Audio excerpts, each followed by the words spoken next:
gravely disappointed. Once again, you have made me unleash my dogs of war. Howdy, everybody. How y'all doing? There has been too much violence, too much pain. But I have an honorable compromise. Just come join us. Saturday nights, 11 p.m. Pacific, 1 a.m. Sunday metric. Just join us, and there will be an end to the horror. Just join us. Howdy, Hillbilly Nation. This is American Hillbilly. Man, good to see y'all out there. And I don't think I'm muted. I'll start this show not being muted. Oh, man. My goodness.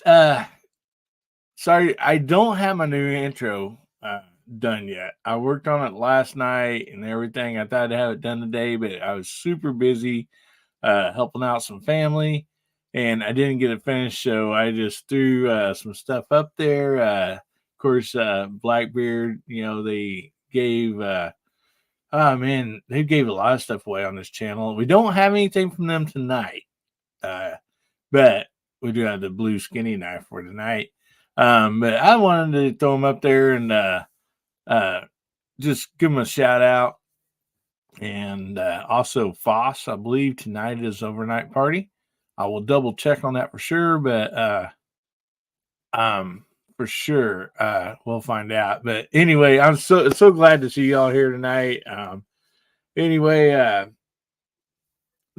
reason I didn't run the intro is because I think you guys, I talked about last week, I had got a private members only video taken down, and there was no reason for it to be taken down, so that one might be the intro, having pew-pews in the intro. So anyway, I'm working on a new one.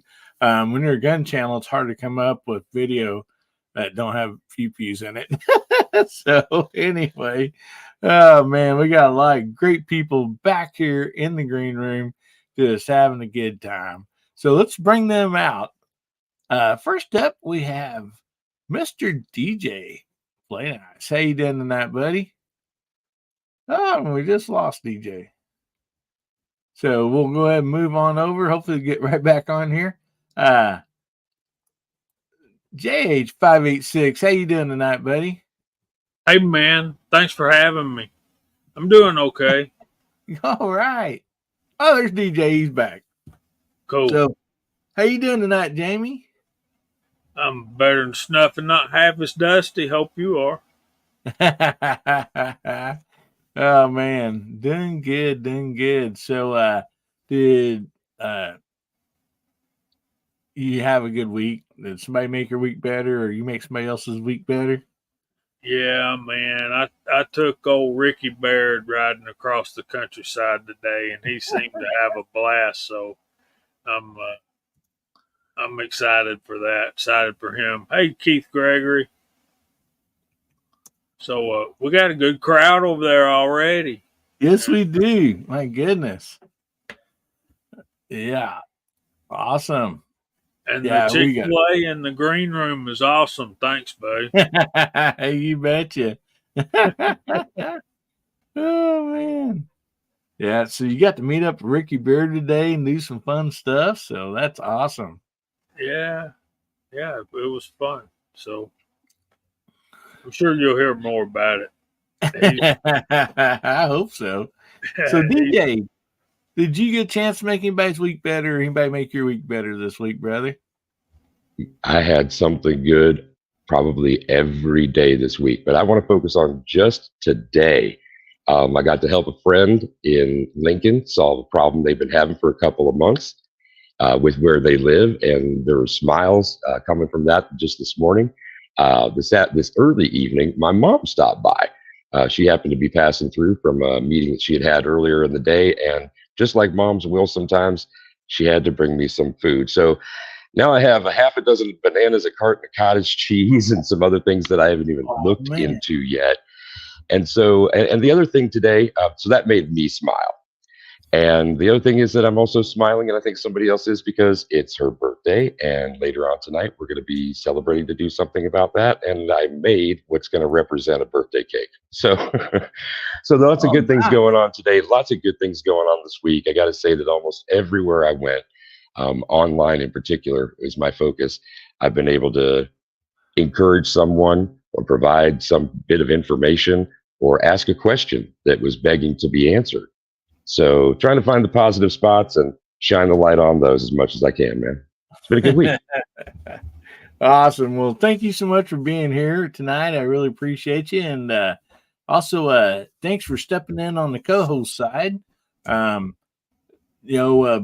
he changed jobs, and so he's always getting here late. And then Ron, they had some stuff they had to take care of this week. And so really appreciate you doing that for us. Thank you very much, buddy.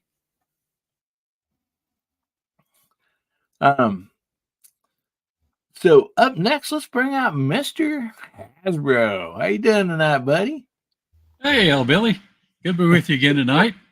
Going to practice safe touching tonight. And this does not count as touching myself. I'm just clarifying that with your audience. But with all the YouTube craziness, this is what we'll do tonight.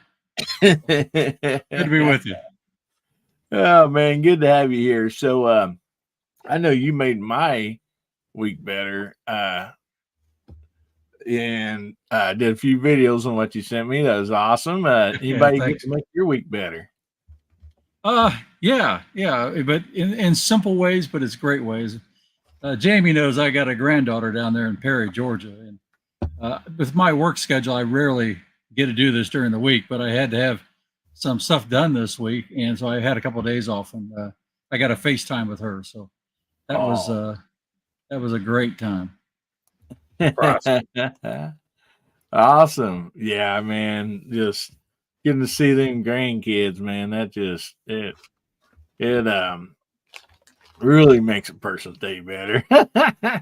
She was taking her mom's phone, right, and getting inside this great big basket, putting a bucket over her head, and pretending she's an astronaut blasting off. It was awesome. There you go. Nice. Oh my goodness. Yeah. We actually got to be blessed with 4 grandkids coming over and visiting Thursday evening, and man, me and my wife, we get wore down after trying to keep up with 4 grandkids at one time. So but yeah, it's always a blessing and so much fun. So glad you made it tonight, buddy. I sure appreciate you. And thank you. Good to be here. Next, we have Mr. Pat in the bunker. How you doing tonight, Pat? I'm doing pretty good. Who's got 2 thumbs and has their own flag? This guy.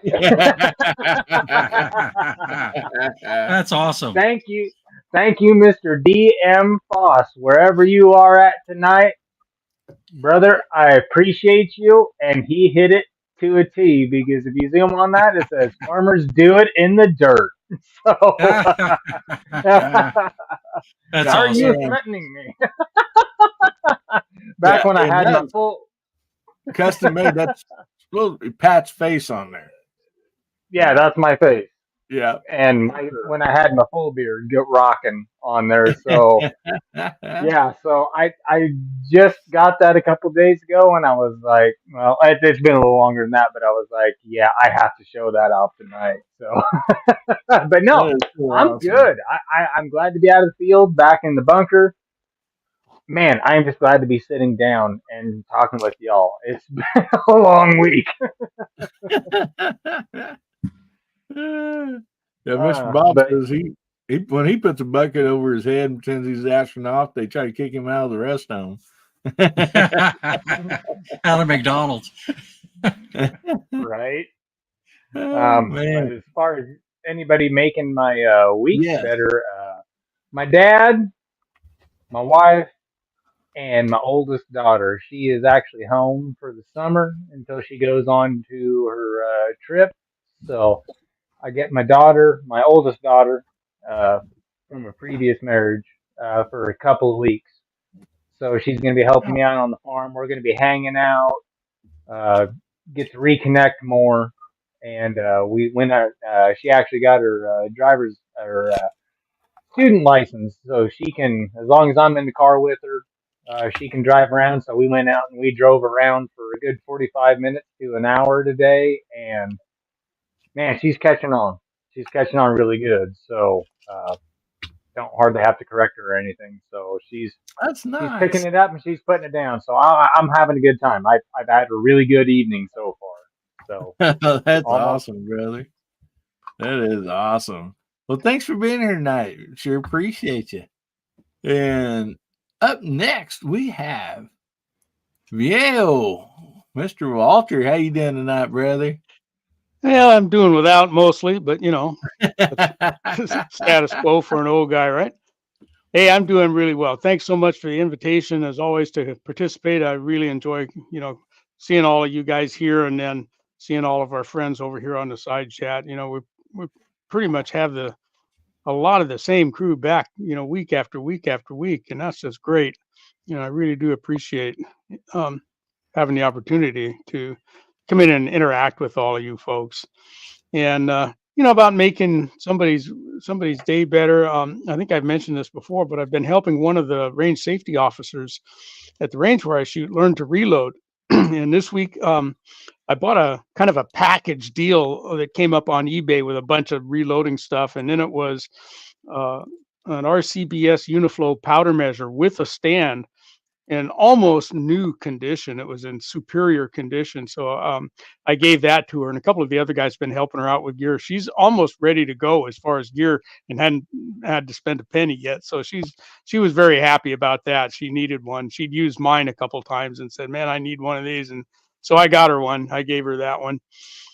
And then about making my day better, you guys, maybe you don't know, but some of you guys have channels out there. You surely have seen this in the past, but when your subscriber level gets up to like 100,000 or something, YouTube sends you a gift. They send you a nice plaque that's got the YouTube logo, and you can hang it on your wall, and you'll see it with some of those guys, Guns and Gadgets, and some of those guys have them. Well, today I didn't get that plaque because I've only got a little over 1,000 subscribers, but YouTube did send me a very nice gift. They sent me some jewelry that I can wear. And this is what I got from YouTube because I'm back in YouTube jail again. In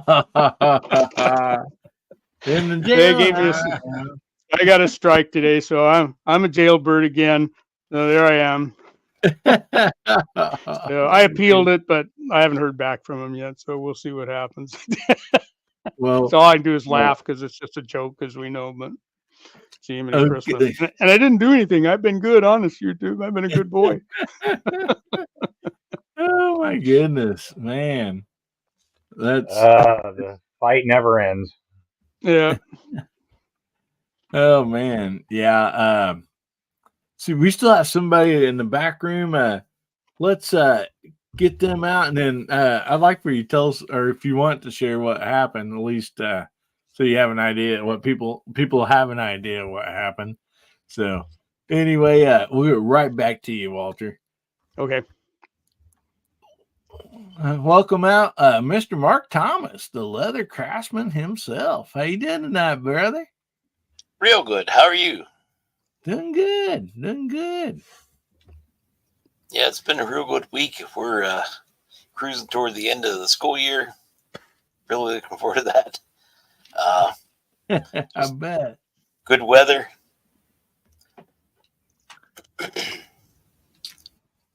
We're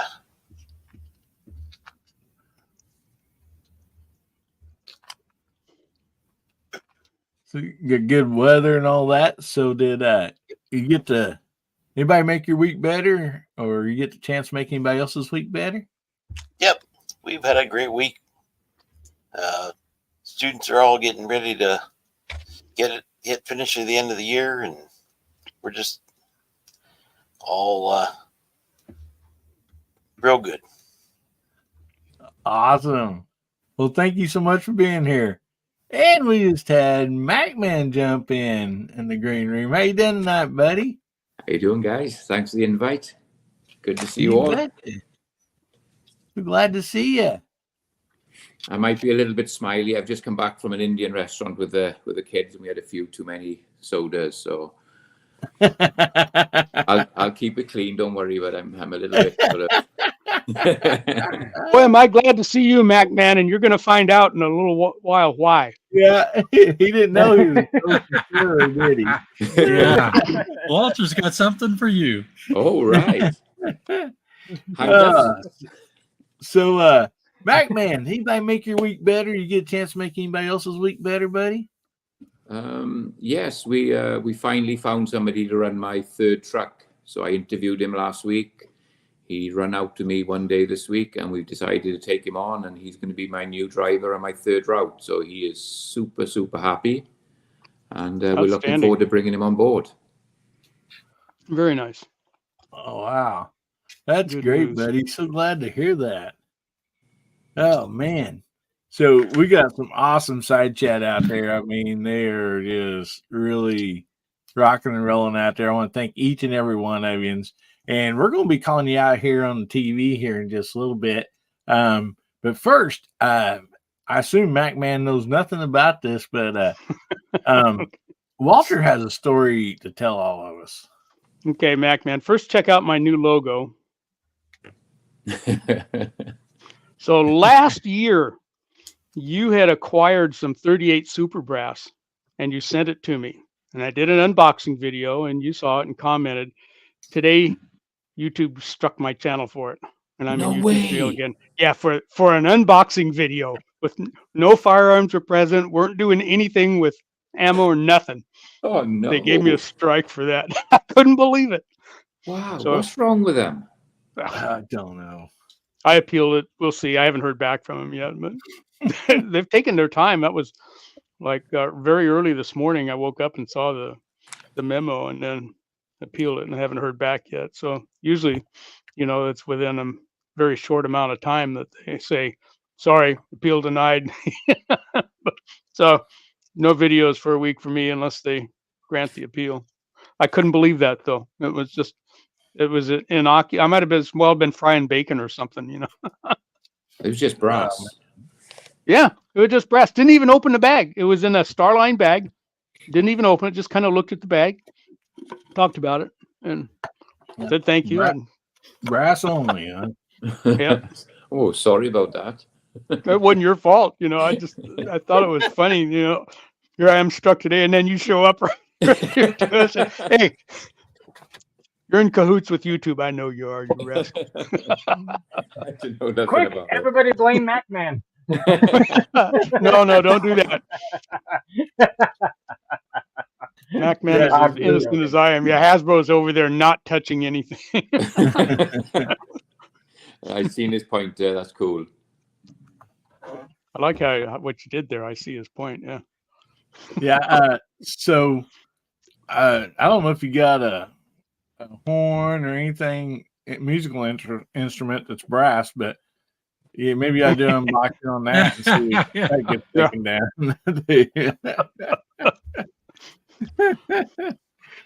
They're crazy.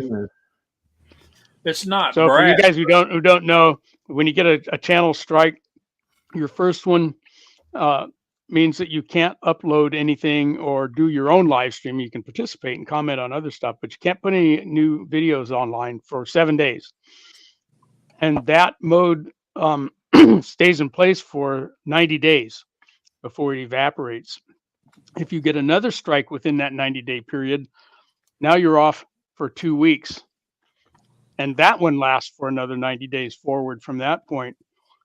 And then if you get a third one, while any of those two are still in force, then your channel goes down. So, hey, Bubba.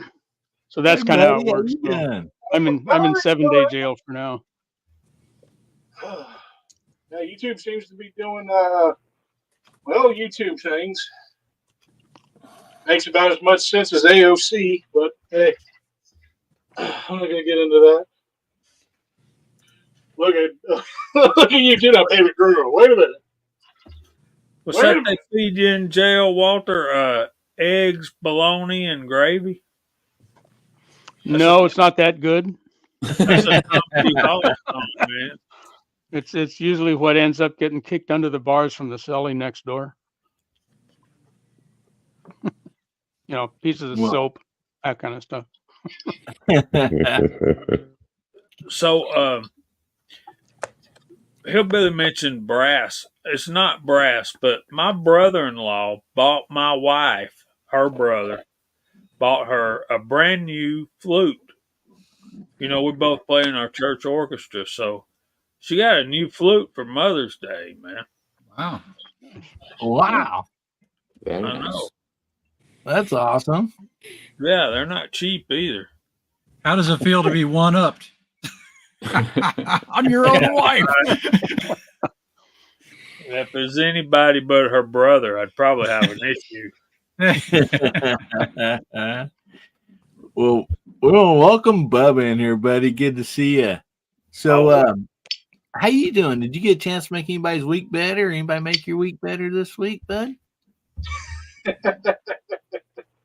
So I got a funny story on that. I don't want to take too long, so I'm going to abbreviate as much as possible. So where I'm working, and I work in security over at Jim Beam now. Yeehaw! Anyway, but over at security, there's I'm not a supervisor, so my supervisor there, his name's Stuart, and Stuart's a bit of a character. He's an ex-vet. And he likes to talk about random things, and he has a very dry sense of humor. Well, I have a very dry sense of humor, and I have a very dark humor. And me and him was sitting there talking one day, and they was having a party up at the little cafe they have on the site. And they had a band going. I mean, Mr. Booker was there, Mr. No was there, and Mr. Beam was there. So, like, all the people that represent Jim Beam was there. Like, all the big guys was there. So they had a band and all kinds of stuff playing. There was this old lady playing a cello, a stand-up cello, playing it like a string bass, stand-up bass. And I sat there and I looked at her for a minute. I said, what would happen if that old lady just absolutely lost her mind and just started swinging that cello at somebody for not tipping? Like, it's just, you got to understand, we're not saying old lady. I mean, like, I don't know how she's standing up and playing old, okay? And she's the sweetest little thing, but I just imagine her going on a rampage and just swinging the cello. And he goes, well, that sounds pretty funny. And I said, I'll do you one better. Have somebody come up, like, imagine the London Philharmonic, right? Microphone's on this old lady. And somebody has stuffed something in her clarinet or cello or whatever. And she just jumps back, who put crap in my clarinet? And I didn't say crap, and I'm not going to say it here for right now. And he just dies laughing. I said, can you just imagine that? Like, all prim, proper outfit, everything, London Philharmonic, 200,000 people in the stands, probably being played on PBS, and she just loses her gourd, just screaming about somebody putting something in her instrument, clarinet, whatever you want to call it. And he just about dies laughing. He could barely breathe. And he looks at me, he goes, I have not laughed that hard since I was 18 years old and enlisted.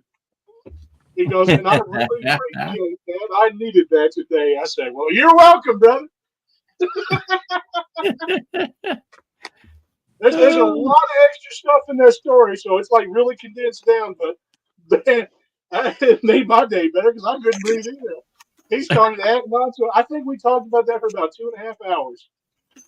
They'd go by faster, and he just would not stop laughing.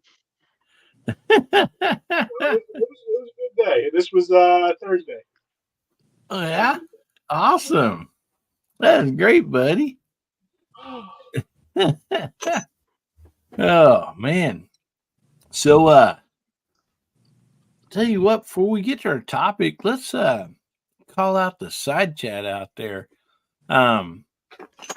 See, tonight, DJ, since you're sitting in a hot spot, do you want everybody to type something in, or how you want to do this? I think that would be great. Now, it could be one of two spellings. It's rock, R-O-C-K, or the DJ way, R-A-W-K. So rock out there in the text chat so that Jamie can read you off. Awesome. And I also see that some people, Hillbilly, are already dropping the hashtag HBN78 out there. So Yeah. People want that blue knife. They want the SBK 2.0. All right. So, DJ, you want to call him out or? I will do that, Jamie. I'm going to feel the pain right now that you feel every week with this, my brother. So I'm going up as high as I can, and then I'm going to try and get through this by starting out with Viejo's out there. So is Pat in a bunker. Hasbro got a couple guys out on the panel and out in the crowd. Got Ron Wayne out there as well. Guns and Barbecue making jokes in attendance tonight. Travis T is out there. So is New Tex I Can. Duffer 426 is out there. Good to see him. Abigail is out there as well, saying rock. Ashley A's got the same idea. Alaska 1. Andy is out there tonight. Got Ozzy Orsborn checking in. Lakeview Outdoors. Good to see him recently in the room just now. Got Artak and Daughters out there. Dwayne 7834. Pat in the bunker. You got to send twice there, man. So the garage guy 879. Willie Moreno. Tim S is out there. So is Buck the Tactical Fud. Let's see. Yukon 454. Haven't seen that name in here before, but got Misty Mrs. Wayne. She's laughing about something. Fluffy 10mm Jeep guy is also there. Let's see. I think I'm getting close to the end there. We got some other people entering stuff. Justin Grimm out there, Ron 2A Matters. Bubba with the long rock. Rich White is out there as well. Let's see. Brownworks. Good to see Brownworks joining in tonight. Jamie's out there with a traditional spelling. Thanks for that, JH586. Tim S is ROCK in the USA. He's working some John Cougar in there. Let's see. MacMan is out there and on the panel. Tennessee Goddess is out there, the TN Goddess. And that, I think, catches us up. Mr. Bob Dobalina in there with an alternate spelling, perhaps. I think that is the roll call. If I missed anybody, please let me know. And Minnie Wayne has just dropped into the room. He says, rock. He. That's a roll call. Oh, man. A lot of great people out there. Glad to see Mark Brown out there. Brownworks also a great guy. Really does some awesome work. If you've not heard about Brownworks, go over and check out his website. Does some great custom, awesome work for grips and pistol stands. And so I actually just released a couple shorts or some videos on those that he had sent over. And so good to see you out there tonight, and good to see everybody out there. Man, what a great crowd out there. I'm loving it on a Saturday night. So, and we also have a bunch of people in Texas too, you know, for the NRAM this weekend too. So hope everybody that's down there is having a great time. I sure wanted to go. I wasn't able to make it. But anyway, so we have our first topic coming up for tonight, and I thought this would be kind of fun. Because I think everybody would have an opinion on this throughout the side chat and also you know, in the panel. So what the first topic is tonight is what targets do you like shooting at the range? Such as be steel, paper, precision shooting. Yeah, it's supposed to be skeet, and I hit the wrong button. Sheet. Oh boy. Clays and, you know, stuff, you know, so on, stuff like that. So anyway, let's see. We can start right up with you, DJ, and work our way around the room. And I'm going to fix this real quick where I did that misspelling. Right on. Well, I go from feeling Jamie's pain and calling out that text chat to the catbird seat. I'm in the co-pilot's position, which means I get to have my say like first, apparently, which is kind of nice because I feel sorry for all y'all on the bottom row, MacMan, Bubba, and Mark. I hope that you weren't going to say reactive paper targets. Those are just a lot of fun. Didn't have them when I was growing up. Would have loved them as a kid, and the kid in me loves them now. Great to be able to register from a distance without having to put the glass on it to see, and tab over them with a little circles or magic marker or quick can of spray paint kind of thing, and off you go again. So I like that the economical nature of those targets as well. A lot of fun and saves you some money. Oh yeah, yeah. That's a lot of fun. It really is. Any certain firearm that you like to shoot with that? Mostly handgun these days. I haven't done any real rifle in a long time. When I do rifle, I prefer steel for sure. And I guess when I'm on range, I like the big FBI target. Otherwise, those reactive ones are a favorite. And I don't carry it, but I really enjoy my Beretta 92. And that's the one that I enjoy unloading into paper the most when I'm at a range, for sure. Yeah, Beretta 92. Oh, nice. Nice. So we'll jump on over to you, Jamie, and I think you may have found a new love today. Do you want to share any of that? It's up to you. Since we are talking about targets and what firearm we like to use. Since you asked,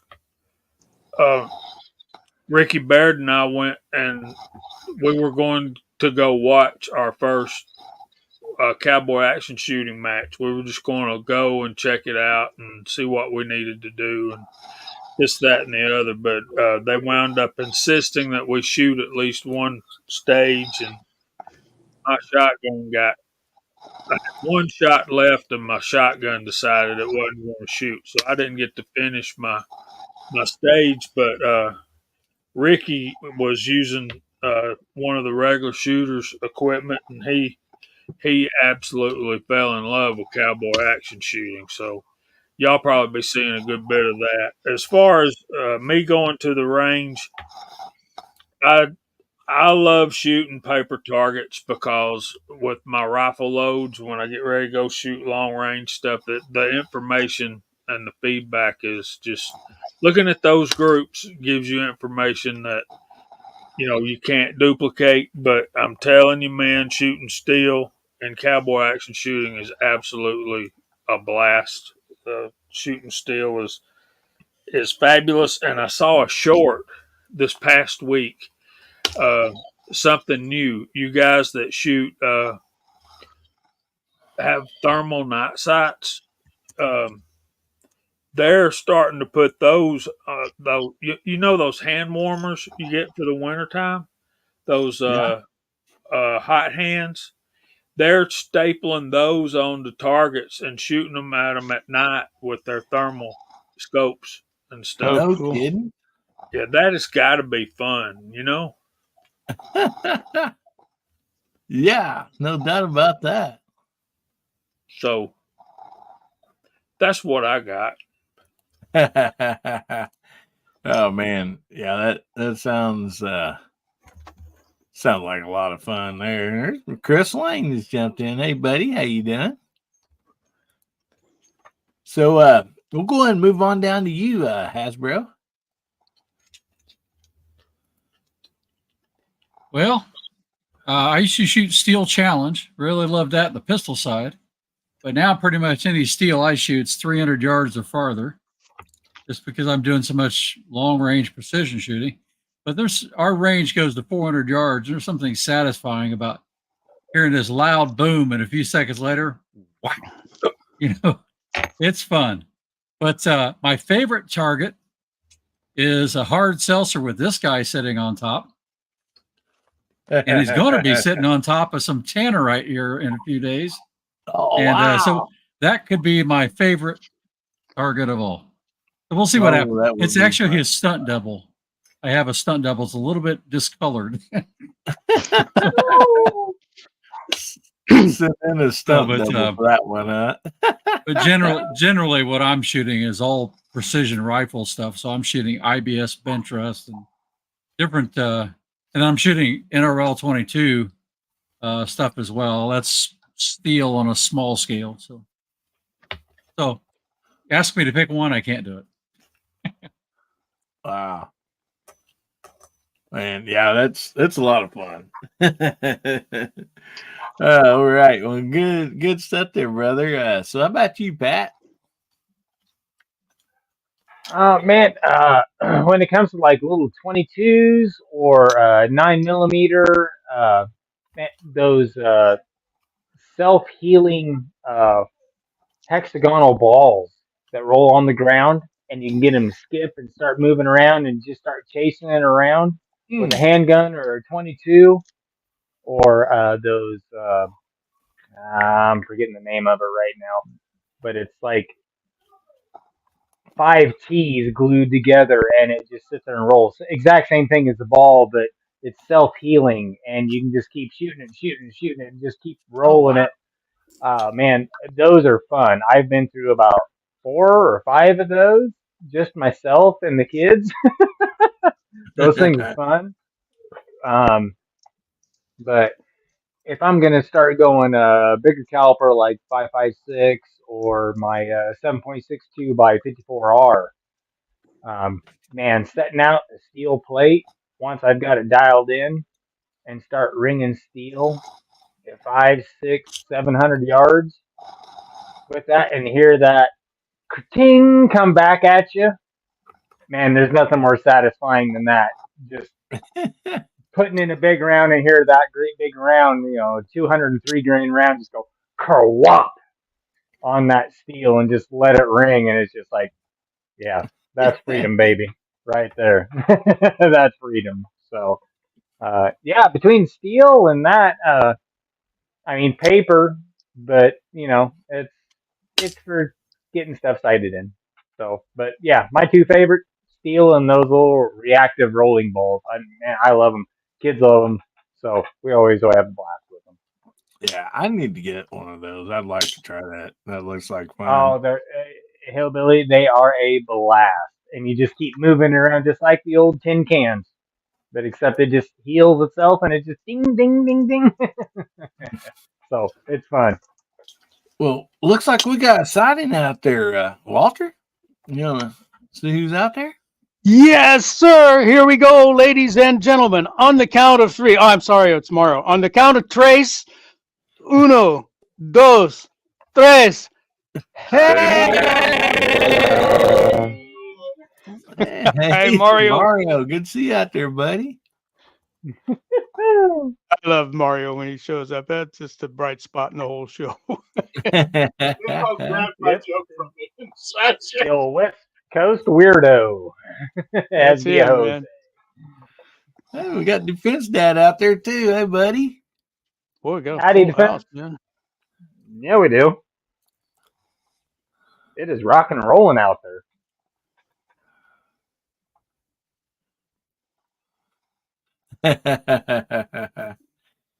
Oh man, yes we are, and accidentally kicked Mr. Bob or timed him out or something earlier. So I hope he gets back in as on accident. Oh, you say that man. now. Huh? You say that now. Yeah. Oh man. I don't have Mr. Bob's text or nothing, only an email. I think I got his email somewhere. Doggone it. Oh man. Somebody's out there saying hi to Mario and the Fence Dad. Bob's back. Huh? Mr. Bob There is he back. is. Sorry about that, buddy. No Wrong place at the accidents wrong or time, Bob. coincidences. Yeah, you got that right, Viejo. My bad. There is no Oh, coincidence or accidents. sorry There's about only that, brother. Oh boy. So Walter, what do you like shooting, and what do you like shooting it with? Well, we've got a pretty good little steel setup at the range where I shoot, and I like to shoot my 22 semi-autos out there. The bigger calibers I'm usually doing something else with, but I often will take one or the other of my two Rugers, either the Mark II or the Mark IV. I like shooting both of those. They both got a nice little hollow sun dot on them, and they're fun as heck to shoot at the steel. There's another guy who shows up with his, and there's a dueling tree out there, and sometimes we'll shoot that. he always beats me, but but they are fun to shoot. It's like the other guys have said. Ring and steel is just a lot of fun. There's something satisfying just about you're just shooting to hear the ring. You're not shooting to hit something the size of a fly on that plate. You're just shooting to hear that ring, and when you do, it's satisfying. So I like that. And the rest of the time with my handguns, I'm right there in DJ's camp. I like to shoot and see type targets. Get it's better feedback. When I go up to my range and shoot, we get a paper target of your choice, and there's several. You can have an NRA, 50-foot 22, or whatever you want. They got a whole bunch of them, so I'll shoot one of those first. But like this week when I took the new Ruger RPR 22 mag out and set the target out at 50 yards, that shoot and see is really nice because it's got some nice red 1-inch spots against a black background. And boy, they're easy to see right through the scope. Even at 100 yards, you don't have to bring out field glasses. You can really see where those rounds are going. Sometimes it's hard to tell how many you sent through the same hole when you're as good a shot as me. I've claimed 5 in one hole, but it was only one hole. But yeah, I like to shoot and see, or splatter targets, whatever you want to call them. There's a bunch of different kinds, and they're fun to shoot at. So that would be me. And again, mostly it's handguns with me, except for the rimfire rifles.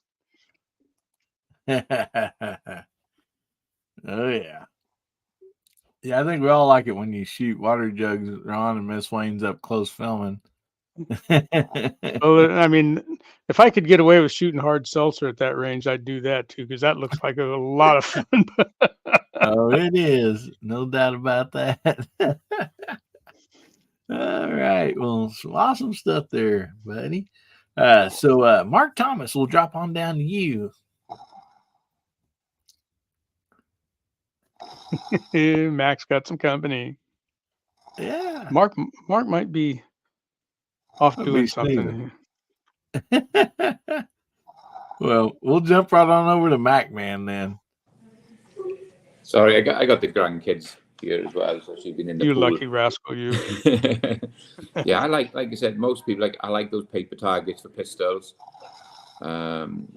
Steel is great, and when I do my long range shooting, I tend to do paper with the splatter target.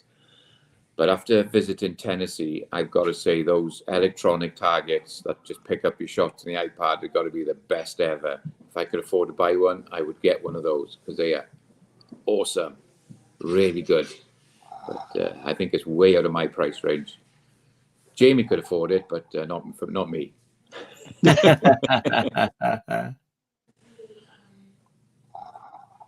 They're pretty much the same as everybody. Steel targets, paper targets, doesn't matter. It's just they're all fun. They're all fun to shoot. They're surprisingly not that expensive, Mac Man. They Johnny's Reloading Bench had one, so they're doable. They're not that expensive. Wow. Yeah, they're pretty good targets. I really enjoyed shooting them, I must admit. Awesome. Well, good stuff, buddy. So, Bubba, how about you, brother? Favorite targets of all time have got to be swingers. I love swingers. I don't care how cheap they are. I will shoot it with 22 mag until that thing has so many dents in it that the next shot's probably going to pierce it in half. I love seeing them things that go, wee! Something about them are fun. How they go? Bowling balls. If I have a 50 BMG, bowling balls are definitely one of my favorite things to shoot at. I don't know about milk duds yet. We're going to find out whether or not I like shooting milk duds, hopefully here soon. Yeah, but swingers are still my all-time favorite. They're the first steel I've gotten to shoot, and they're just fun. It's just fun. Self-healing targets are good too, but swing and steel, just love it. Oh man, yeah, that's all good stuff. Definitely, man. For me, man, it's so much. I mean, like, probably one of my favorites is probably everybody might guess, is shooting hard seltzer. And but all reactive targets are a lot of fun. Even when if it's steel or whatever case might be, soda, whatever. It's just always a lot of fun to shoot those, I think. And then it's also nice, shooting paper, some type of paper target, especially when you get those real nice tight groups. That kind of feels good too, to be able to do that. Yeah, no doubt. Defense dead. Yeah. Oh. Right. Yeah. That was Let pretty me good see. I muted him here, so. Oh my goodness. Yeah. Orange self-filling rubber balls. Yeah, that's what I'm talking about a while ago. Yeah, I need to get some of those. I think that'd be a lot of fun.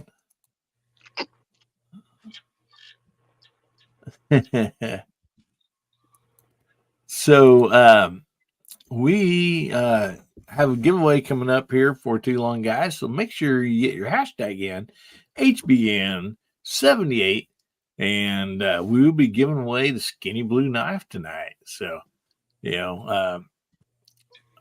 make sure you get those entries in. And we're going to go ahead and jump on over to the next topic. Get this pulled up here and see. We were talking about music last week, and do you guys remember, were we on the 50s or did we make it to the 60s? Top Walter, three. Walter, you want to tell them about the 30s? Yeah, we went through. Yeah, we had the 40s and older. And yeah, we got sure there. 50s. Yeah. So that leaves, we can either we can do the 60s, 70s, or 80s. Those are the three we have left. And we started at 40s and went all the way to 2000 and newer. 40s and older and 2000 and newer. And so it's been a lot of fun. I think everybody's been able to have a good time with this. And so mostly just after the giveaway. And so some people miss it. And so we thought last week, well, we'll get at least one of those in before the giveaway so everybody can enjoy it. So panel, what do you think? 60s, 70s, or 80s? I say 60s and just keep going forward. 60s? I second that emotion. All right. So top three songs from the 60s. And I think it's only fair, since we gave Bubba such a rough time last week, kept making him go last. And so what we'll do this week, Bubba, we'll start with you to give three. And after everybody's over, then we'll do the consolation ones or whatever. So what three songs from the 60s? Top three songs. Chubby Checker, The Twist. Let's see. I Want to Hold Your Hand, The Beatles. And I'm a Believer, The Monkees. Nice. Good stuff. I was going to say Hey Jude, but I absolutely hate that song. Don't let my wife hear her say that.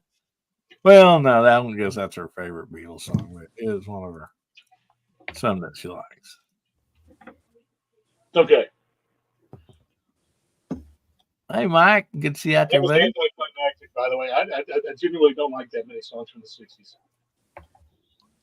Into the 70s, different story. 50s, 40s, and 30s, different story. But 60s, for whatever the reason, I just feel like I should Do as the samurai do when they bring dishonor. There we go. That's an easy way to say that without getting too graphic. All righty. So we'll jump on over to you, Mac, man. What's top 3 songs you had or that you enjoyed from the 60s era? Oh, we got to go with Chubby Checker, The Twist. Good one. That's always a good one. I'm just trying to think what I like. Oh, there's what's the name of it? That's more of like a slow one. You got the Save the Last Dance for Me. I think it was the Drifters, was it? Yeah. Save the Last Dance for Me. I really like that sort of music. I'm just trying to think what else. A little bit before my time. This is probably one more for VAO. I think this is right in his wheelhouse. Right in his era. What are you trying to say here? I'm just trying to think what else there is. I can't think of another one really. I listen to them all the time when I got my music on, and because I can go into on the Spotify and stuff, and I can find all the 60s music. I listen to it all the time, but I can't think of another one. That happens. Did you have too many of those wobble pops tonight? Yeah, I had a few.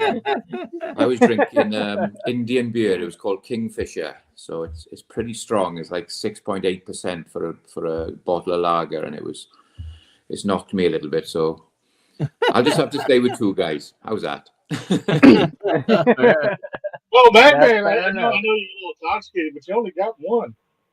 Say that again. I'm just messing with you.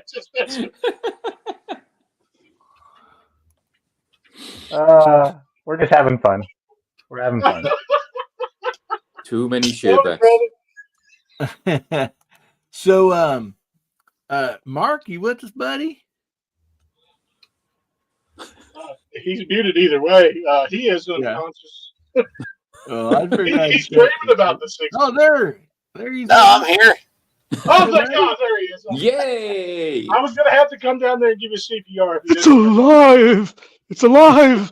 And the threat of me coming down and giving you CPR would definitely wake you up. I mean, it's just being honest.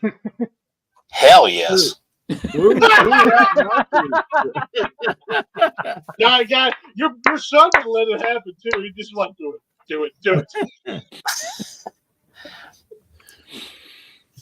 Yeah, I'm here, but we got 60s a little tiny bit before my time.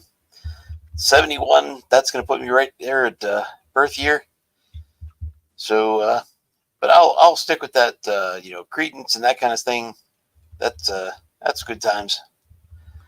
Oh yeah, definitely good stuff.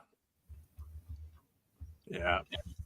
Well, yeah, you can't go wrong with Credence. There's no doubt about that. Nope. So awesome. So Walter, we'll jump on up to you, buddy. Oh, sure. 60s were an unusual, well, I shouldn't say unusual. It was a different kind of time in this country. The students in college were just kind of learning how to do demonstrations properly. And we just, we were looking at just getting out of the Korean War. And in the 50s, all the moms were at home. In the 60s, they were all starting to go to work. So a lot of kids were home alone after school. And there was just a lot of unrest and unsettlement going on in the 60s. And the music world, as I'm sure DJ can attest to, was kind of wild. There was just a lot going on. We had folk music. We had bleed over from the 50s, with people like Elvis who got their start there. And we saw the Beatles come on board, and something that we started to call acid rock and heavy metal started back then, really, kind of got it started. So there was just a lot going on. And it's hard for me to pick 3, but I'm going to pick 3 that are kind of different. So one from the early 60s was a song called Runaway by Del Shannon. Yeah. And that was a song for some reason that got into my ear and just sort of stayed there. And then we'll kind of go up to the other end of the 60s and with Steppenwolf. Anybody know what I'm going to say for Steppenwolf? Here's a hint. Born to be Wild, right? Who hasn't, whose motorcycle riding playlist doesn't have that one in there? Even today, 50 years later, 60 years later. Oh, So, yeah. and then we'll go in the middle and we'll bring in the Righteous Brothers with Unchained Melody. Oh, nice. So, I mean, 3 completely different kinds of music that spanned that decade, and you can fill in a bunch of other stuff in there too. I mean, there's just all sorts of things that were happening in the 60s that I listened to, and I listened to all of it. Not so much anymore, but interesting time for music, I thought. Heck yeah. Yeah, it was definitely quite a air that got a lot of other stuff jump started too. And that, that's really great information, Walter. Thanks for sharing all that. So, Pat, what's going up to you, buddy? Oh, well, 3 that I can pick out of my mind because, man, I love a bunch of that music. From the 50s, 60s, into the early 70s, for sure. I'd have to go with Jefferson Airplane, Somebody to Love, a little bit of Janis Joplin and the Holding Company. I know you were gonna love that one. Anything by them, man. She was a wild child for sure. Then I'm gonna have to go with. I could go on forever on this, but I'm just gonna end it right here. I'm gonna go with Aerosmith, Sting in 1969. It was right at the tail end, and man, for some reason, yeah, I could keep going on for the 60s, but I'm just gonna stop it right there, and because there's Led Zeppelin, there's the Stones, there's a lot of good music. So, but I'm just gonna stop it right there. But those are just 3 I can pick off the top of my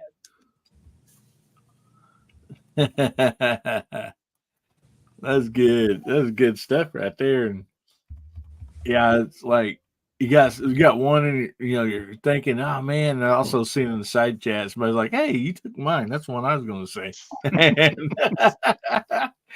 Oh man, yeah, good stuff, buddy. So, how about you, Hasbro? Well, I can start off with one that scrolled across the screen: Jimi Hendrix, CCR. You gotta love some CCR. Oh yeah. But the number one happened to be, I listened to it first in 1974, but it came out in 1964. And that is the Beach Boys' first live concert album. Oh, yeah. And after I heard that, it's like that had me hooked on Beach Boys for life. I mean, you had songs like Little Deuce Coupe and, Little Lady from Pasadena, and just amazing music on that album. And so I was hooked from then on. Listen to that on an old record player and a big console. It was awesome. Yeah. When I was young, I played my parents. That's one record I do remember playing over and over as Beach Boys, Endless Summer, I believe, that album. Yep. And yeah, I think I wore that thing out. Still on my playlist today. Oh yeah. Rich says it's hard to just pick 3. Yes, it is. Good stuff. Yeah, that seemed to be like our house cleaning song, like on a Saturday or something, as kids doing chores or whatever. We throw in that Beach Boys album, and everybody just be singing and, doing their chores or whatever. And so, heck yeah. So, Jamie, how about you, buddy?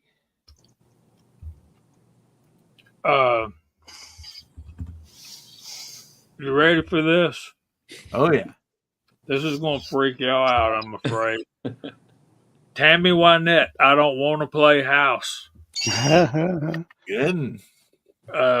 My number 2 is not a not a single song. It's an album. The Allman Brothers Band live at the Fillmore East.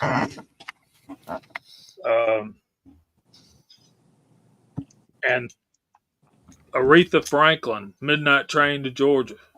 Oh, yes, sir. Another good one. Dang. Epic. Great song.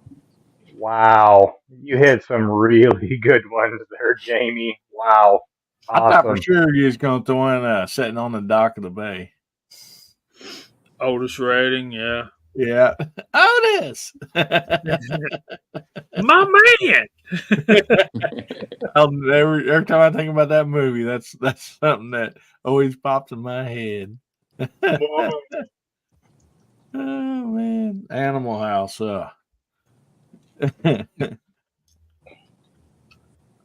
So far, me and Walter's got y'all. Yeah.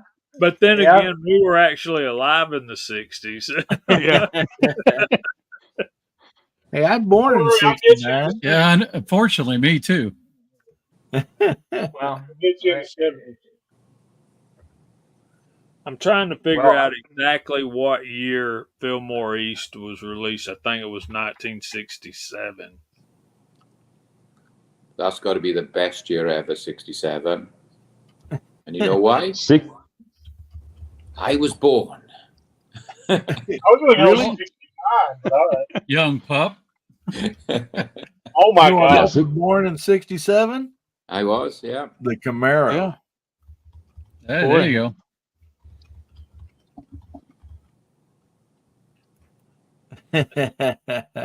Who's next? Oh, One? man. Good stuff. Good stuff. So, Jamie, DJ Jamie, I think it was at the very beginning of the 60s. Correct me if I'm wrong. Might have been 59.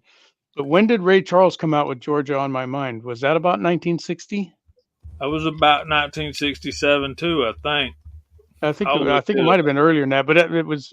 I have it in my mind that it was a 60s song that he came out with that one anyway. Actually, I got to come up with another one. Live at the Fillmore East was not released until 1971. No. Hmm. Yeah, but the songs were from all the 60s. yeah. Well, most of the songs were from the 30s, 40s, and 50s. There were a lot of blues classics on that album. True. Got the monkeys out there, too. Yeah. No, I got Okay, to I'll thank throw- the Monkeys. I got- My wife had a crush on Mickey Dolan. Or what's the lead singer's name? Well, Uh, most of them like Davy Jones. Davy Jones. That's Davy the Jones, one. Yeah. There Yeah. you go. I'm There still you go. ticked off to the Monkees to this day. When they had their final reunion going away tour or whatever, this is maybe like 1980, whatever. I remember got- that, yeah. Second row tickets in Indianapolis to the concert. And when you're that close, they lip synced all but one song. It ticked me off. Just ticked me off. Oh, man. I'm not a believer. You're not a believer, That's like- huh? That's cheating. That's absolutely cheating. Man. Well, I got to throw one more out there since somebody else put it out there. Martha Reeves and the Vandellas, Nowhere to Run. Oh, yeah. Man, I love that's on my playlist when I when I go racing or something and I'm ready to jazzed up. Man, I Mhm. love that song. Get me jazzed up and get me going. No doubt. So, DJ, we're up to you, buddy. What do you Well, got? I thought Pat was going to say "Dancing in the Street" when he said Martha and the Vandellas. So that came out. I thought that's where he was going. And would you check out all of the ones that Viejo? You keep adding extra stuff out there. Come on now. Sorry, I'll We see like, shut up. we see like 15 or 20 really good ones out there in the text Man, chat, man. And the last I'll put one you these typed back in there on. was James Brown's "I Feel Good." Heck yeah, that was Oh, great. yeah, There's yeah. we could talk for I could talk for an entire evening about that, man, and then about the influence that it had on one of my favorite genres, funk. So Hillbilly, I'm trying to take a look at the 60s. I'm trying to name some of my favorites from that era. It's really tough. 67, 8, and 9 are my favorite years of that decade. And somebody mentioned, Rolling Stones. It's like, yep, my favorite band from the 60s. I cannot I have to pick them, sort of thing. So I'm just going to go with the triple set from the Rolling Stones: "Sympathy for the Devil," "Monkey Man," and "Gimme Shelter." And I know that Monkey Man isn't very well known, but if you grab the album "Beggar's Banquet" and listen to that, it's a damn good tune. It's gritty, it's dirty, it's 60s slop, blues, gut bucket, R&B, rock kind of amalgamation that I just love. And if I were to pick another band to name 3-4, and I could do it, it'd be Led Zeppelin, because their career started at the end of the 60s and really did provide a line of demarcation between what was considered to be heavy rock of the 60s and actual really heavy rock. And a lot of that stuff ended up giving birth to heavy metal, which is probably my favorite genre of all time, because I was in the thick of it in the 80s. But that's what I got. That's the three. Hillbilly, are you going to tell us like a bunch of Elvis tunes from the 60s? I'm guessing. No, but Wood just come out there on the side chat with one of my favorite guitar riffs. So, "Smoke on the Water." Yeah, I mean, most usually that and "Twist and Shout." I mean, for all the music people in our family and friends, that was always some of the first songs, to learn. Yeah, yeah, absolutely. I don't think anybody has mentioned Dylan. How can we not mention Dylan? "Don't Think Twice, It's All Right." Maggie's Farm. I like all free. What beer did Arlo Guthrie, Alice's Restaurant? How about that one? Anybody remember that one? Of course. Every Thanksgiving, I remember that song. Listen to it just this past year too. Oh, Ron Wayne comes out. Herman's Hermits. Boy, oh boy. Talk about taking us down memory lane here, guys. Well, that's kind of one of mine. There's so many good ones. And speaking of Hermits, we have a music amphitheater here close to us. And matter of fact, just a few hollers and skip away. And I remember Rock Fest, they call it Live and let's see. Rock Fest. I can't remember the year exactly. It's 80s, but it was a tour of these bands, and it was Hermits, Paul Revere and the Raiders, a bunch of those bands. And oh my goodness, it was such a great concert. Yeah. Hey, it's getting late, fellas. I'm going to check out. Good night. All right, Mark. Hi, we'll DJ. see you, buddy. Good night, Mark. Good night, Mark. Good to see you. Okay. Georgia on My Mind by Ray Price was released in 1960. 60, huh? Yeah. We got California. Good way to kick it off. California Dreamin' was a great. Mm-hmm.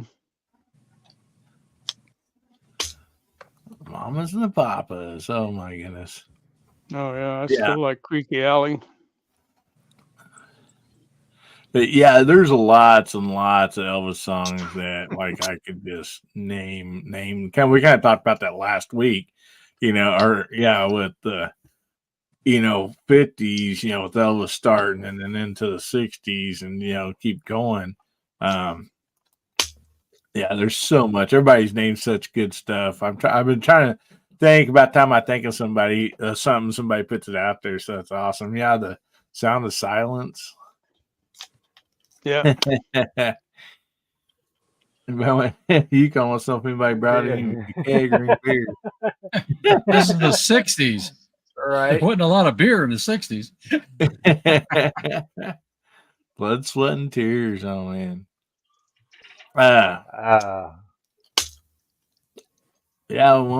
We see disco, I guess, started in the 60s too. So was it 70s?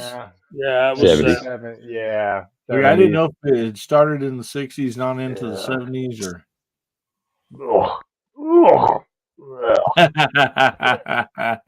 The influence of disco is undeniable, Mr. Bunker. Come on now, we could debate that all night long. It is one of the I most. will go toe to toe with Okay, you on man. freaking disco.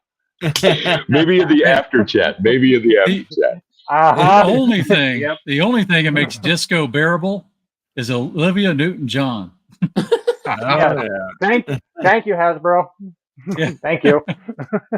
The only thing.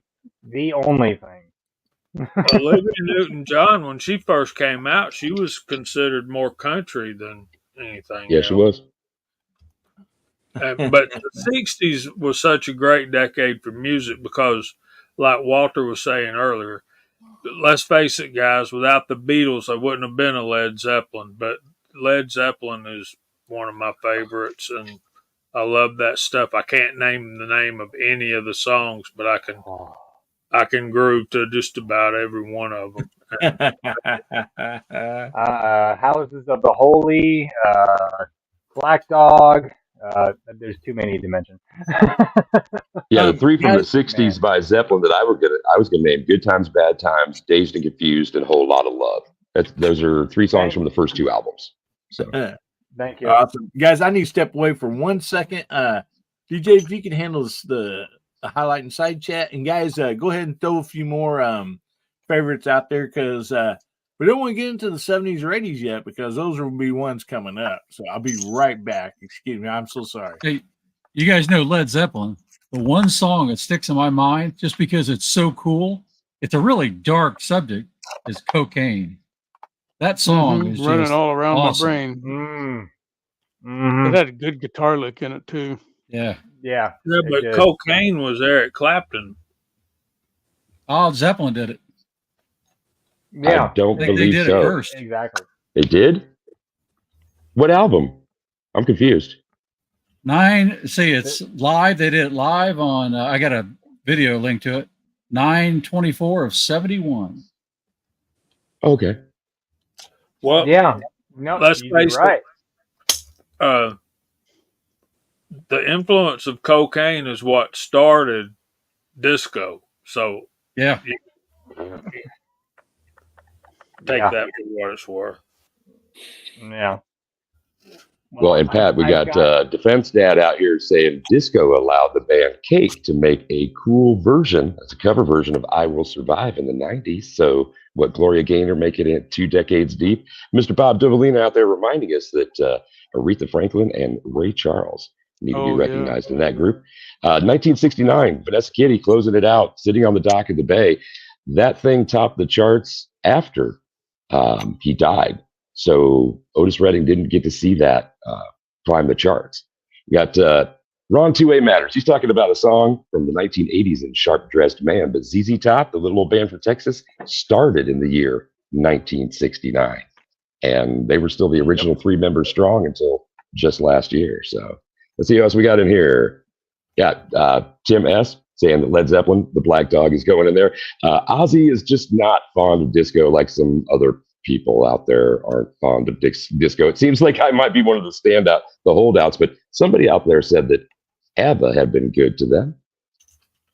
What about, did any of you guys see any disco artists before or since that era? Mac Man, I'm kind of looking at you because didn't you see Tina a couple of times? Yeah, there got to be something in there for you. 3 times, yeah. So, still my favorite female singer. I'll tell you the truth, man. If ABBA had been good to me, I dang sure wouldn't admit it.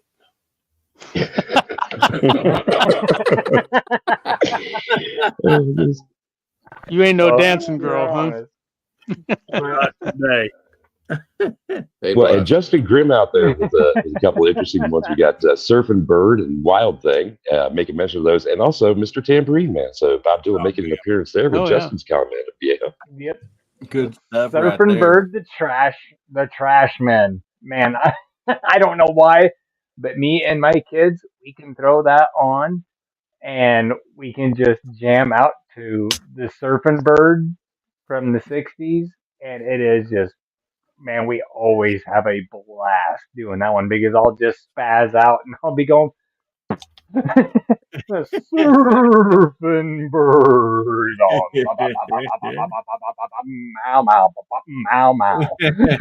exactly. Oh man, I love it. Hey Jamie, correction, I just listened to him. The best version of it is the Clapton version. That's the one I got stuck in my brain. Cocaine. That's the only one I knew existed. Yep. He just made it the iconic song. Mm-hmm. Yeah. And guys, do not forget to throw your hashtag HBN78 out there. We're going to be doing the giveaway here in just a minute. So make sure you get that get that up and going. Oh man, gosh, there's so many. I love doing it because it takes me back to, and I'm sure it does for everybody sometimes when you hear a song or like you see the song and you remember back in your head of what you were doing or times, that you was listening to that. And, that's just music has a wonderful, powerful deal that, hopefully brings us all joy.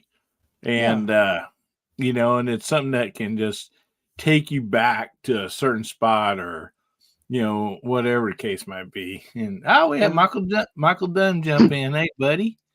We were kind of talking about that on Brooke's channel on her show earlier this evening, just before you got started. And she was talking about, how music can be, as you were saying, Hillbilly, a vehicle to bring yourself back into a better place than where than the funk you're in right now. Think back and think up a song that you remember having a good time to at some place previously, and float yourself up above the cesspool you might find your shoes wading in right now, and float up above that, look forward a little bit, and listen to some good music. And it does that for me too. I guess there are tunes that if I thought about it, I could think of some song that made me feel bad or that I felt bad about at the time. But most of what I think about now, going through all of this stuff tonight, man, it lights my face right up.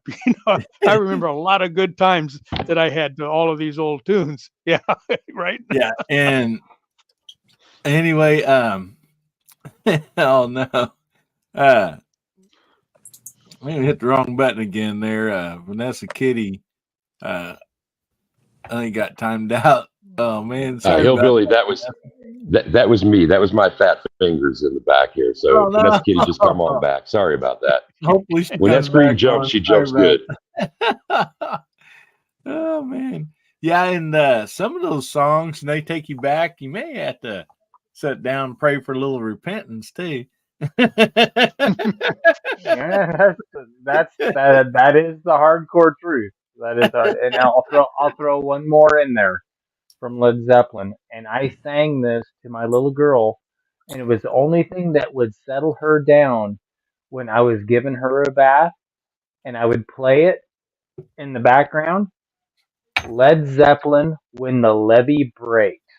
And she can still recite every single lyric from that to this day. She's 14 now, and we sing that every once in a while in the car when we're going down the road. And I know they took that from a tune from a old blues singer. I can't remember the name right off the top of my head, but man, that song from Led Zeppelin is just, man, that thing is epic. I love that song. The original is Kansas Joe and Memphis Minnie. I'm sorry, Viejo, go ahead. No, I was going to say there's magic in the music. Yeah, yeah, definitely. What were you going to say, DJ? Oh, that Kansas Joe and Memphis Minnie. That's the people who did When the Levee Breaks originally. You got to reach way back for that one. But yeah, it's there. Yeah, but man, I just love that song. That the harmonica and everything in that, man, that just reeks of blues in there and just rock infused in there. Man, I just I'll say howdy to Dale Pogue and welcome back to Vanessa. She goes, "Oh, who shot me?" Sorry about that. That's accident, Vanessa. Oh my goodness. Blame that guy right above me, DJ.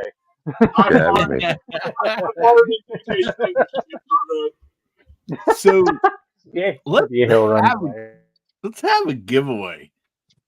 See if we can't make somebody's day better.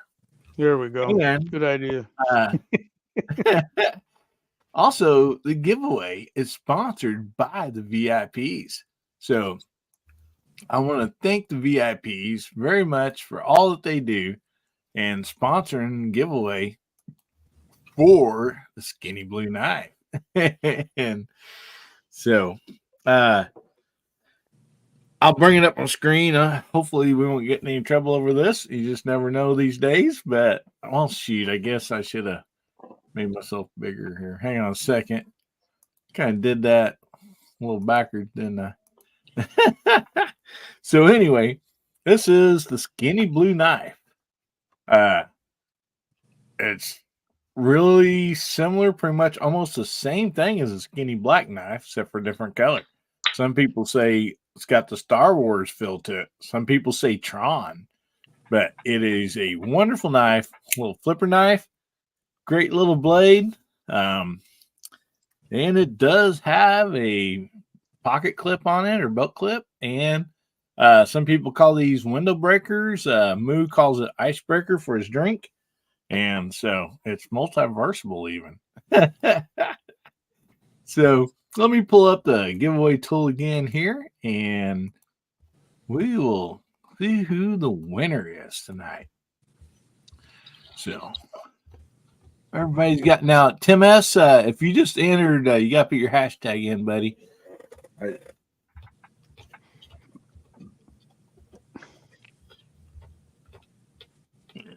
We're giving everybody. I see Ron Wayne out there saying R2D2, and that's what I think of with that blue silver combo for sure. But apparently that's a NASCAR racer's colorway. Do I see that out there? Rusty Wallace or somebody? Yeah, Rusty Wallace in the Miller Ford. Yeah, because he had two different paint schemes. It was Miller and Miller Highlight, if I'm remembering correctly, back through the 90s.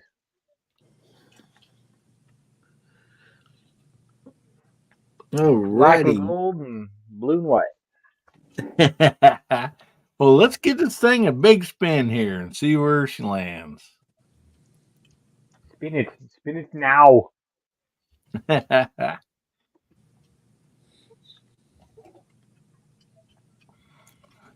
All right, congratulations, Chris Lang. Are you out there in the side chat still, buddy?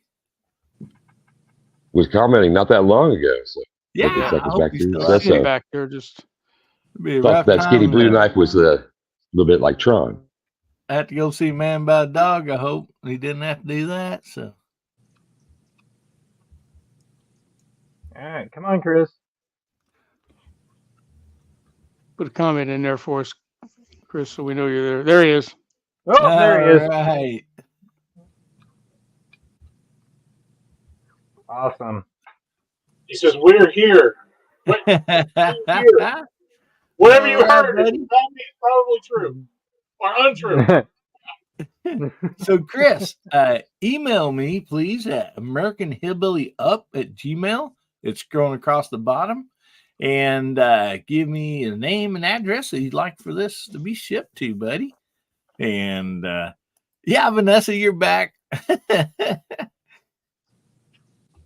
I can't believe y'all do Miss Kitty like that. It definitely was an accident. I'm hanging my head in shame. That's the second one tonight. DJ, this is your second one. You need to apologize. I haven't Jamie said, "I can't believe y'all do Miss Kitty like that." But you know what? This is a children-friendly show. I'm not gonna do the joke I was gonna do. I see Boomsticks out there. Welcome, buddy. Besides, I'm 90% sure Vanessa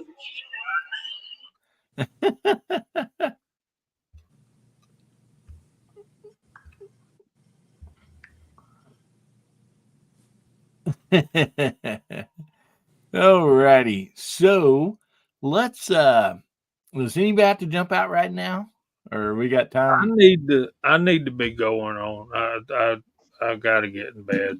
I want to say something to Pat in a Bunker. That song "When the Levee Breaks" by Led Zeppelin. I live in a little town, and the name of the place is Rome. So, and we have a big levee, and all the people will sit on the levee and watch the football games at the high school football field downtown. So, when you listen to that song and you hear all last night we sat on a levee in Rome, they were probably here watching a football game. So I'm just saying. But, Yeah, well, and I honestly think it was way back before that because it was, and they named it. Uh, Robert Plant actually named the song where he got the inspiration, and he talked uh, to the actual blues singer and everything that did that song originally because it goes even further back than what DJ said. I think it was 30s and 40s. Man, it was something Johnson. The Memphis I Mini wish I version is from the late 20s. And I don't know of a pre-existing version of that, but I'll try and dig it out, man, because I'm really curious okay. about music history. Because it seems like something that it was a black man from a blues background that did that, and I can't remember. It was I'm struggling to find it, but I've watched enough of the documentaries and stuff that I think it was something from that. Maybe I'm wrong. Maybe I'm wrong. But yeah, so that's what I got. all right. There you go. Man, G Web's come in with one of my all-time favorites. There was Chevy to the levee, but the levee was dry. Mm-hmm. Man. What's the name of that song? My Miss American Pie. My Miss American Pie. It's American Pie from the movie. American Pie. Don McLean. Yeah. Don McLean. That's a great album cover too, if you can picture it. Yeah, you just put the thumb up, didn't you, Jamie? Yeah, that's stars and bars on that cover. That's cool as hell. Okay, I'm going to go and inspect my eyelids for cracks very carefully for probably about the next 6.5 hours. And guys, thank y'all for having me. And this music stuff's a ton of fun. And we got coming up, buddy. Well, I got about 5 videos that I'm trying to make all at the same time, and ain't none of them getting done. So I hope to have some footage from Ricky Baird. He made some videos of some of the folks shooting at the cowboy action shooting match today. So maybe we can get some of that put up. But I think eventually down the road, you'll be seeing some cowboy action stuff on my channel and his stuff. But always Friday nights at 8 o'clock on Georgia Shooting Connection. Awesome. What a great way to start off the weekend. Well, we like it. Connection. Good night, guys. Y'all be good. Thanks, Jamie. Thanks for being here, buddy. And go to church somewhere tomorrow. I'm going to. Salute. All right. Yeah, guys, go out and check out Jamie's JH586. Hillbilly, you know the drill, right? I'm next up. I got church in the morning too. Yeah, so. We lost Moondog for the show in starter, or he would have been up next with you guys too. So yeah. So Hasbro, what you got coming up, buddy? Well, working on this illegal stuff that you can't touch. Gonna be. I'm loading up for some low development with some really expensive bullets for me anyway. $67 100. I've got one other box that's $75 100, and that's like crazy for me. But I'm gonna try them, and they better not shoot good because if they do, I got a bigger problem. I got to buy more. It's the only box I have. So I'm gonna do that. We'll see how well that works. But that's honestly, by the time you load that up, it's $100 to do a powder test. Wow, that's expensive, But anyway, so that's what I'm gonna do. I'm playing around with the this 3D printed chamber cooler. This thing's working awesome. I'm going to modify it to make it work for 22 long rifle. And nice. Because I use this thing now on my 308, the original chamber chiller. Yeah. And this will drop in my Creedmoor or my 308. But I want to make it for 22 because that's where I really need it the most. Oh, nice. Anyway, that's kind of fun. That kind of stuff. And then I'll be back on to 300 hammer. I haven't loaded for that for a while. I get a lot of people asking for it. So that's what I got coming up. Awesome. Good stuff. And thank you so much for being here tonight, buddy. Always appreciate you guys going to check out Hasbro's channel. Always good stuff over there. It's fun show to watch. So make sure you go over to check him out and subscribe. Thanks a lot, buddy, for being here. And you asked earlier, did somebody make my day better? I failed to mention your videos. I love them. Not just because they're doing stuff about me, but you make it fun. So I appreciate that too. All right. So good night, John Boy. I'm out. Night, Mary Ellen. Thanks a lot. And also, I want to welcome on the side chat. We have somebody over here from Rumble. I cannot pronounce your name. I am so sorry. It's hard for me to pronunciate anyhow. But appreciate you jumping on here from Rumble. You come in. What is it? We're going with drama. Okay. Yeah, he came up with American Pie when he was talking about that song. That's awesome. Good to have you here. Appreciate you. Same as everybody else appreciate being on here. Man, what a good evening. So, well, oh man, everybody good for another round of music? Mm-hmm. All right. Yeah, I got 20 minutes or so I can devote to it. Sounds good to me. Let's go. Oh wait, it's disco coming up next, isn't it? Well, we have. Let me take the 60s off here so I don't forget. Yeah. If we're gonna do 70s, I guess we can do some disco tunes. We got 70s. We got 70s and 80s left. So, Walter, what do you? Since you gotta be offering about 20 minutes or whatever, I'll let you choose, buddy. 70s or 80s? Oh man, you light up my life. You give me really staying. That's right down there with "Staying Alive" by the Bee Gees. I don't know. YMCA. Oh man. I mean, it was a hit, right? And people are still singing it. But I don't know. I'm not much of a fan at all of a lot of that kind of music. I don't know. I in the 70s, I reverted back to 60s and 50s music and listened to that. Maybe Marvin Gaye. He had some tunes out in the 70s. But who else was out there? Rod Stewart had a couple. Oh yeah. He had what did Stewart have? He kind of got in trouble. Do you think I'm sexy? Yeah. I mean, the Partridge Family was doing stuff. You know, really, it was just it was a dark time for music in the 70s. Oh gosh. But I mean, there was some other good stuff. Eric Clapton put out one that a lot of people might not know called "Lay Down, Sally." I actually did like. The Beatles were still going, and their whole flavor had changed, but they did come up with "Let It Be," which was real popular. Man, yeah. I don't know. I'm struggling here in the 70s. I was not a fan of 70s music. I'm really reaching. Yeah, we just had Ghost 907 jump on with ABBA. We were talking about ABBA. Yeah, ABBA's right in there with Andy Gibb. Come on. Somebody bail me out here over there in the side chat. There's got to be some good stuff out there somewhere.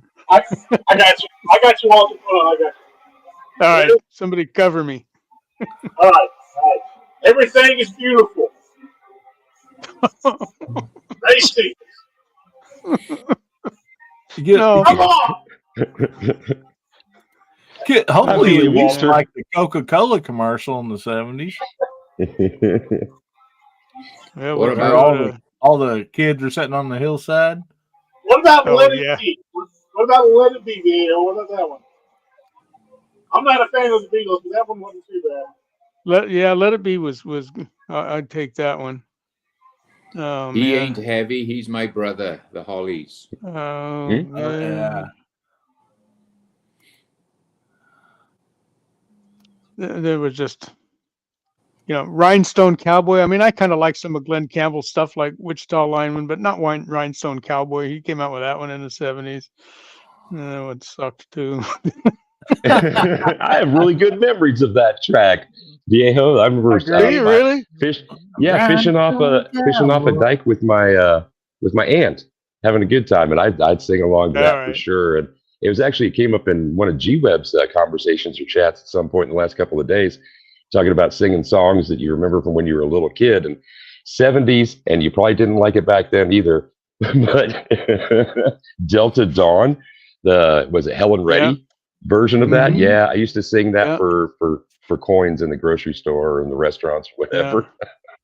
Ron got one in there that I Yeah, actually kind Brandy. of Surely relate like to. Brandy. Brandy. Yeah. I did sort of like that one, but I don't know. I I mean- start thinking back at places I was and things I was doing, and turning the radio off when Raindrops Keep Falling on My Head came on for the 48th wow. time. Come Mhm. on, yeah. Knock 3 times on the ceiling. Was that in the 70s? Yeah, it was then that I wanted to get some of my 8 tracks out and shove them into the console on the pickup that I had. Oh man. We did have some country stuff starting to come along though. Oh man. Yeah, there's a lot going out in the side chat, man. They're just tearing it up out there. Well, look what Mr. Bob put out there for us. And Simon and Garfunkel, Bridge Over Troubled Water.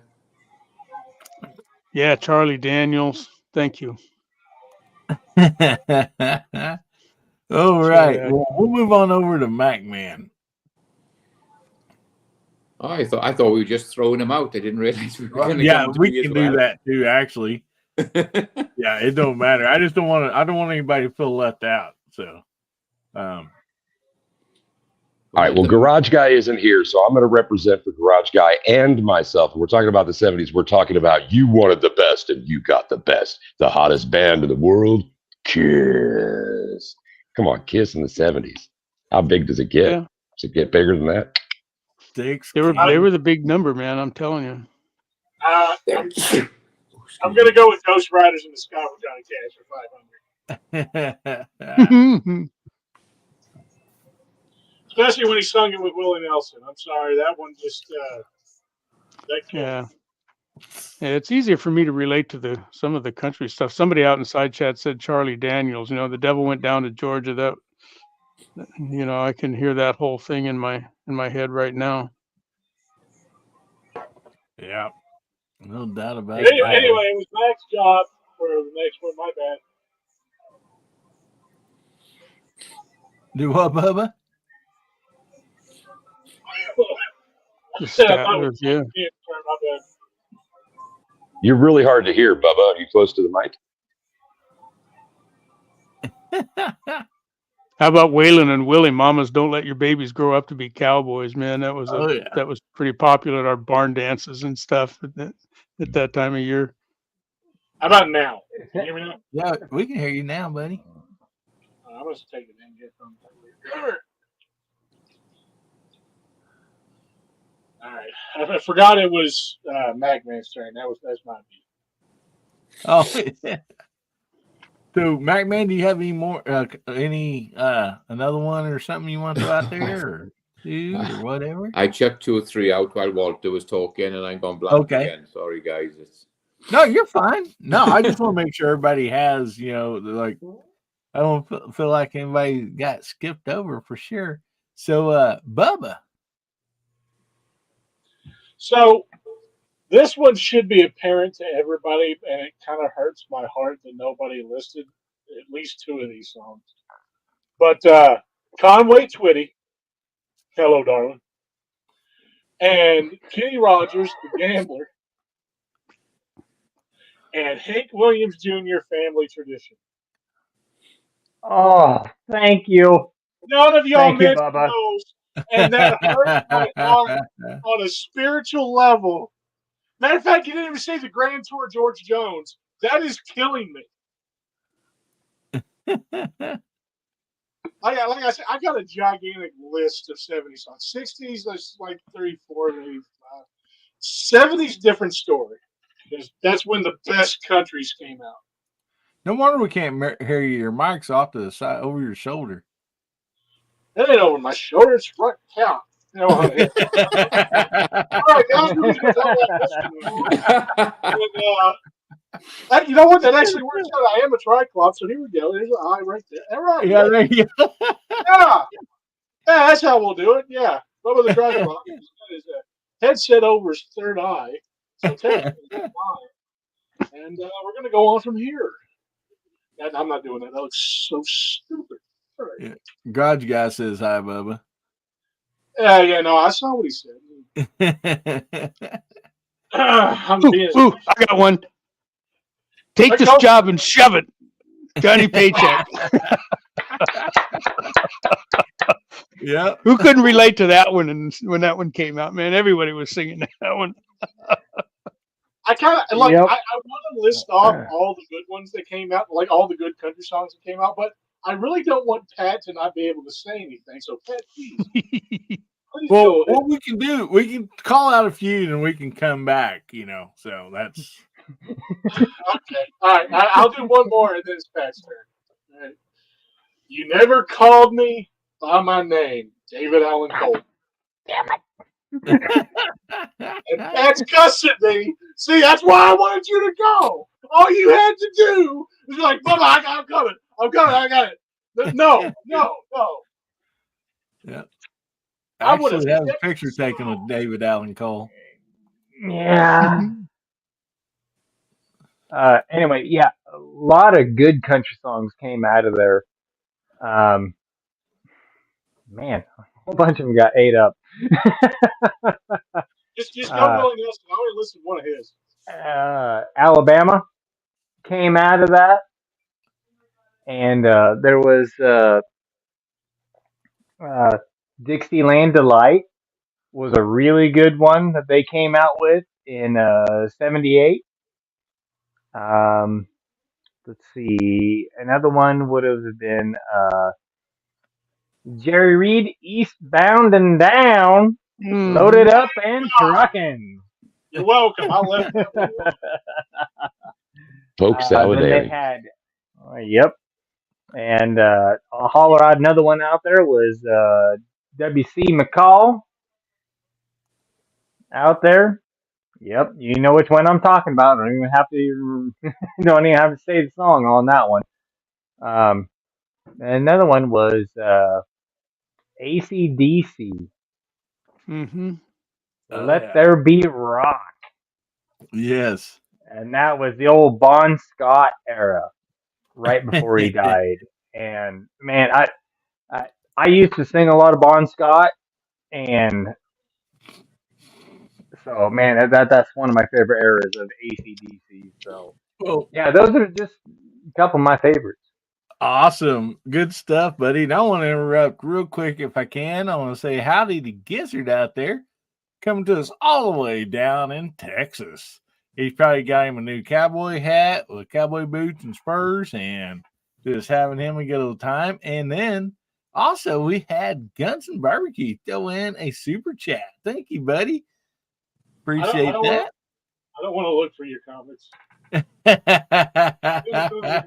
Well, you got to now. He threw money out there, so you got to.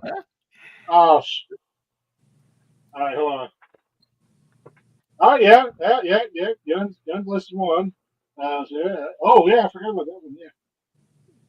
There's an Alice Cooper out there, Pink Floyd. Let's see, what else did he throw out there? Come on, where are you at? I wish you could just like single out who's writing something. Like type it in, like search Guns and Barbecue.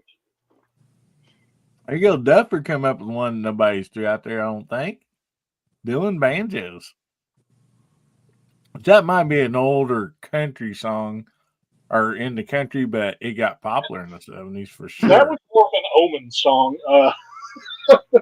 I know it was long before that because when I was a little kid, I remember people playing that, but he says Deliverance. And yes, that's when a lot of people probably heard that song for the first time that does not live in in the mountains or something like that. And man, Pat in the Bunker just gifted 5 memberships. Awesome. Thank you so much for that, buddy. And so we got thank you. We got Pat taken care of. So let's jump on over to DJ. All right. I'm going to go Cam live for this one. Gloria Gaynor, I Will Survive. ABBA, Dancing Queen.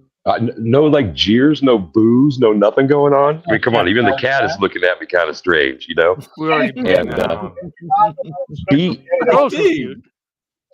BG Staying Alive. That rounds out my top 3 of 1970. The 70s. I don't know how that even happens except on this panel that I would say that stuff. Although I do have a soft spot for disco. As much as everybody hates, I'm just going to love it up sort of thing because it gives birth to dance music of the 80s, 90s, and now. If it wasn't for Giorgio Moroder and a couple of those other performers and composers, we wouldn't have modern dance music or a couple of other subgenres like we do today. And I love them. But I was stomping over you, Walter. What were you saying? Oh, somebody in the side chat, and it might have been Mr. Bob Dabalina, mentioned Santana, and Carlos Santana and his outfit kind of got started in the late 60s, but at the beginning of the 70s, our Braxis came out, and there were some thumper songs on that album. I think I still have it on vinyl somewhere. I got to go look around and dig it up now that we mention it, but that was music that I could relate to much better than disco. Got you. Oh, okay. So I figured out why my mic was doing that. You didn't have it turned on? No, it was going off of my soundbar mic for whatever the reason. I have no idea why in the name of God it did that. It's going off the mic on my loud and proud right not now. my freaking actual headphones. All right, that's all right, wonderful. But I was going to say, I didn't listen to any disco songs because I didn't want Viejo to start puking on camera. So I was going to say, did that on this channel was the famous White Claw challenge. I was going to do Dancing Queen by ABBA, but I figured the second I listed that, Viejo was just going to, and I was just I probably would have. Well, Thank you. What's Thank really you for that. cool about this is the way, Viejo gave his spill a little bit earlier when we started talking about the 60s, about what all was going on and everything. And, and the stuff that times brought back for him and all this. Well, for like some of us, including myself, and I hope you guys don't unsubscribe, when I get through talking here. But being born in 69, the 70s, and even though I love all kinds of music, there's not much music I don't like, grew up, my parents listened to 50s, 60s, and on up. But for me personally, I seen such a big boom and expand in music in the 70s because we had, I don't know what you would want to call it, but we had the kind of more or less, would you call it protest songs? Signs, Fortunate Son, we had a lot of stuff, we're over from Vietnam and all that. But not only that, we also branched out with disco, going like a whole another limb, off here. And you had this going here. And for me, even country broke away, from more or less of the, Grand Ole Opry. I mean, not like, you had your Hank Sr., now all of a sudden you got your Hank Jr., you got that going a whole different way. Like it just, to me, it was like a big explosion of music in my life. And there was a lot of stuff uh, that I was was listening to that it was like I was, as a younger kid growing up, I'm like, music is awesome. I mean, regardless of what you like, there's so much of it out there. And, there's music for everybody. And I just thought it was a wonderful time to grow up in that era. And even though uh, it might not be my absolutely favorite music era. I mean, it'd be really hard for me, and probably for a lot of you guys, maybe, to say, "Oh, this was absolutely my favorite," little era of music, and in the story. Because for me, it's not that. Like I'm still listening to songs nowadays that, not very many of them, but that maybe my kids might be playing or my grandkids ask me to, turn on for them or whatever. And I'm like, I don't even heard this before, or whatever. And so, but that 70s era for me was just a big explosion of music in all kinds of directions. And I love listening to every bit of it. I mean, it really, it really was an awesome time for me personally growing up.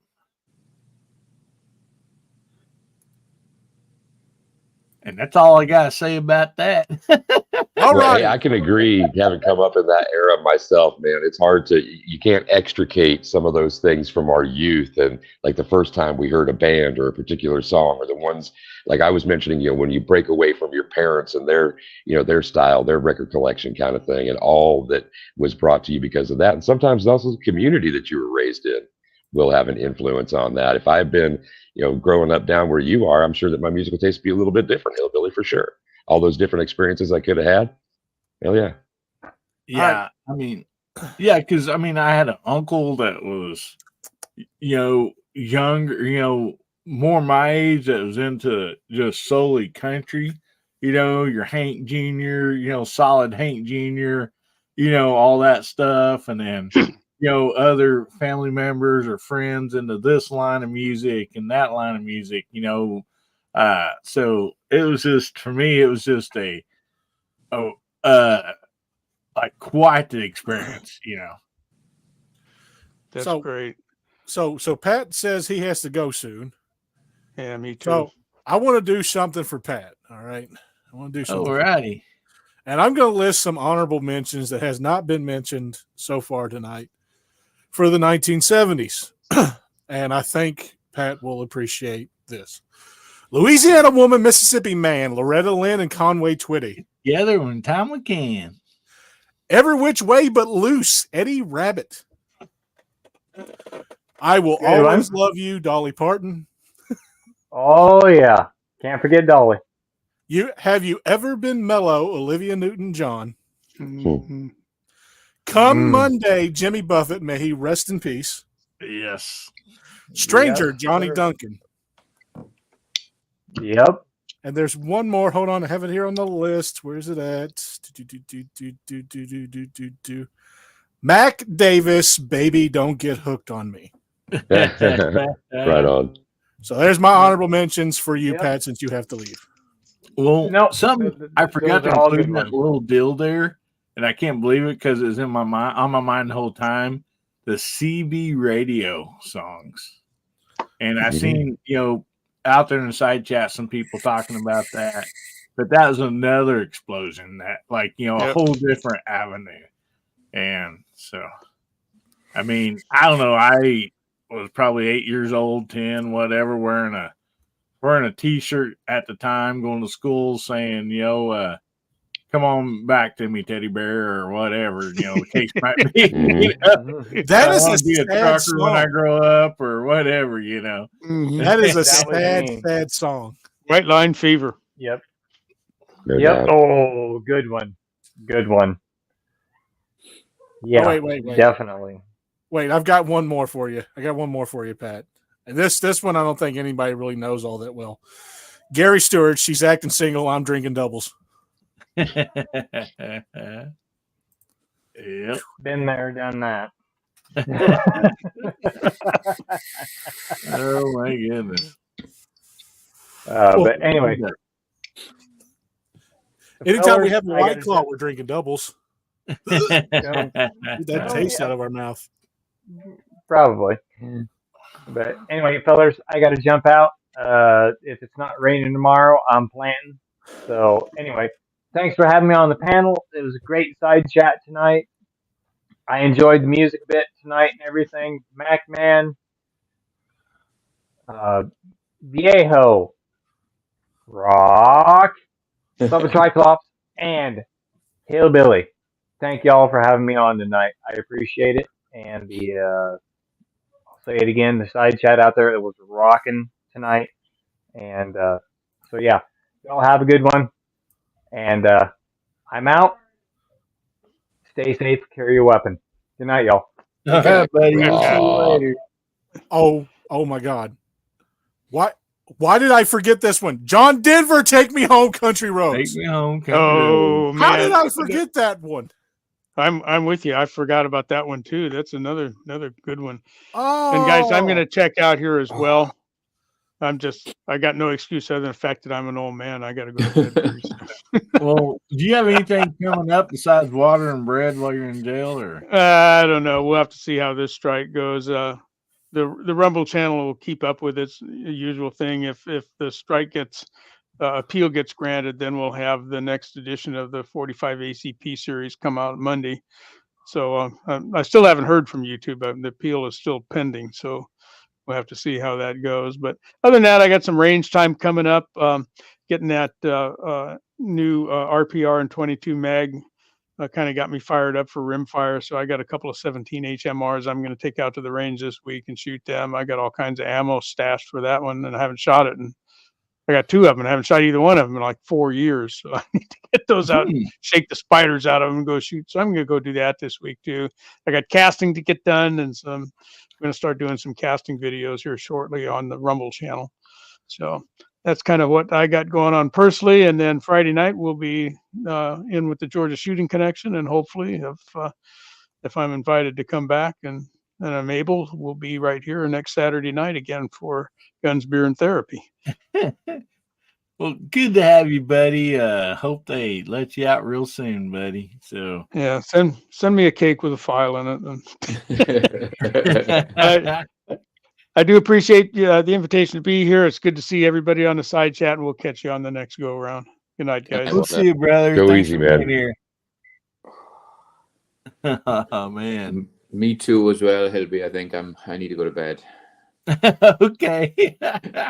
I'm struggling here. Yeah. Well, what do you got coming up, buddy?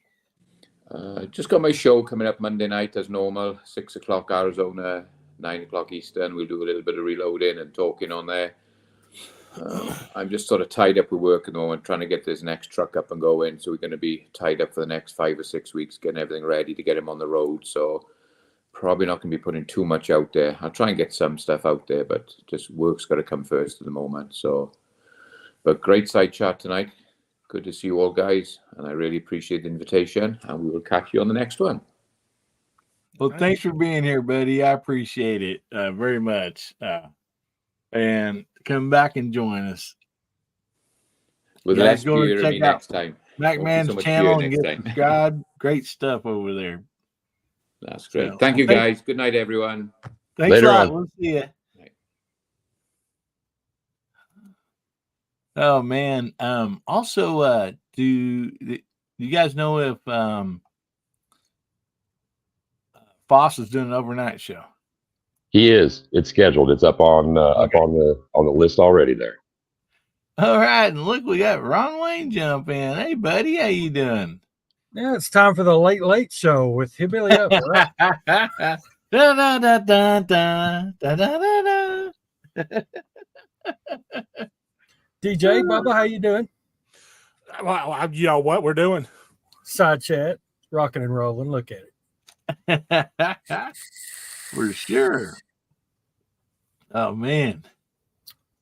Oh, so you threw a lot of good songs out there. Did you have any honorable mentions that you want to throw in?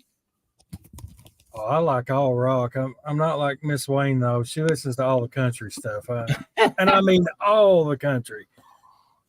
And She's a little country and you're a little rock and roll. Yeah. I think there was somebody wrote a song about that. Yeah, and I mean all of it. Oh yeah, yeah. I wish we could actually have music tunes on here because that would definitely be our Guns, Beer, and Therapy entrances. The Doc Severns. Oh, nice. Yeah.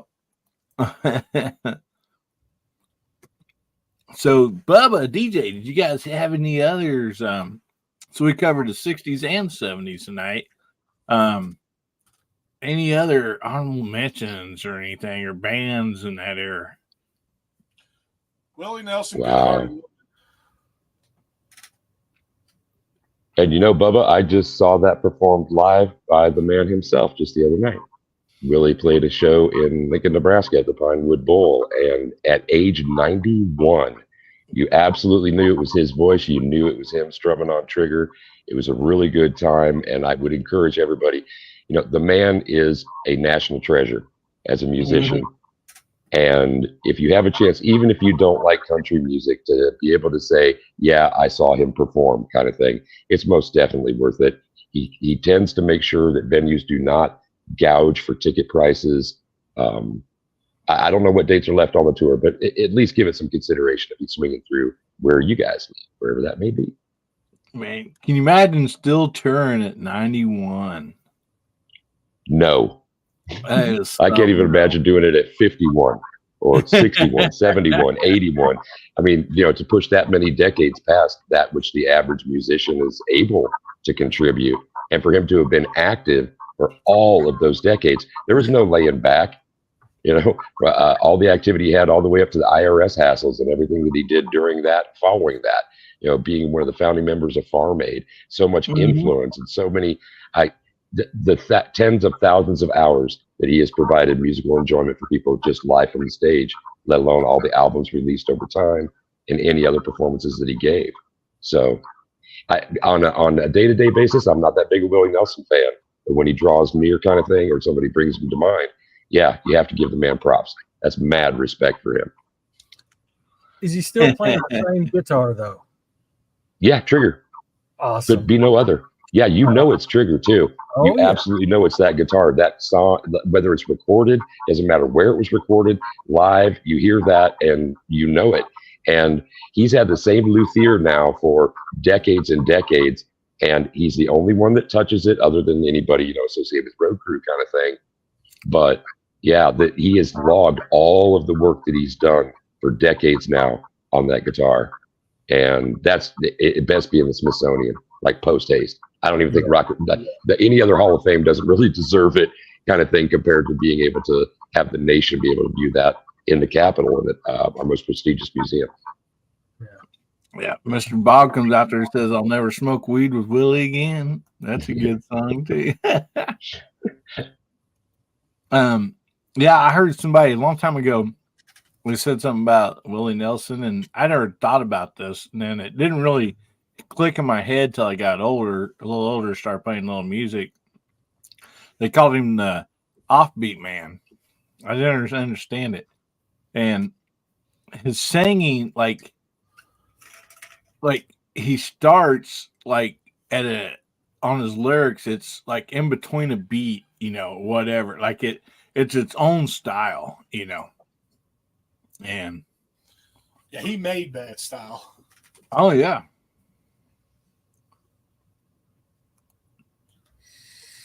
Well, we're talking about 70s and the changes, hillbilly, that you mentioned that happened in country music at that point. You started to name some of the artists. I mean, the outlaw country movement I mean, I have to say that that's my favorite, like contemporary, and that's soft quotes around it. My favorite contemporary country era, because otherwise, I want to be stuck way back.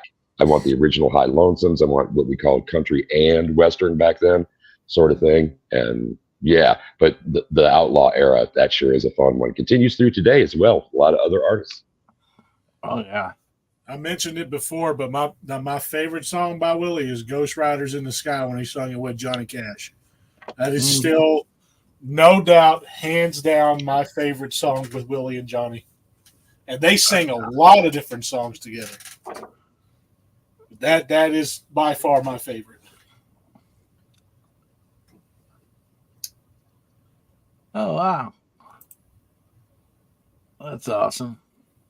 And it looks like Foss has got a show tonight. Yeah. Yes, sir.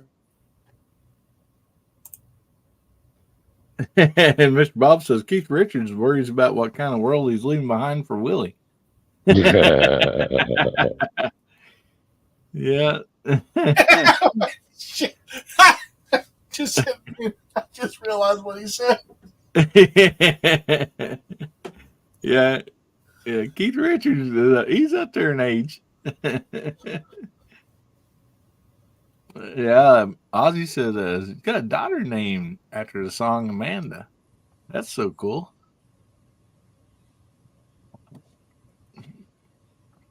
And Neil Bogue says, Ozzy, my daughter's named after her car, Chevelle. Which, oddly enough, that's where she was conceived. Sorry, Dale. I saw the joke. I had to grab it. I love you, brother. Yeah. Yeah, that's like, there's some jokes out there about, I guess it wouldn't be good to tell on here, but the Native American names. And if you heard it before, you probably know what I'm talking about. Oh, yeah, no, I know. So why do you say about your name? Why are you asking? Why do you not like your name? Broken. I'm not going to say it. Everybody should know what this joke is. I ain't saying it. Yeah. I already pushed it a little too far by saying it there. Yeah. Info Bro says, yeah, there's a lot of people don't know it's not really wrote that crazy, he says.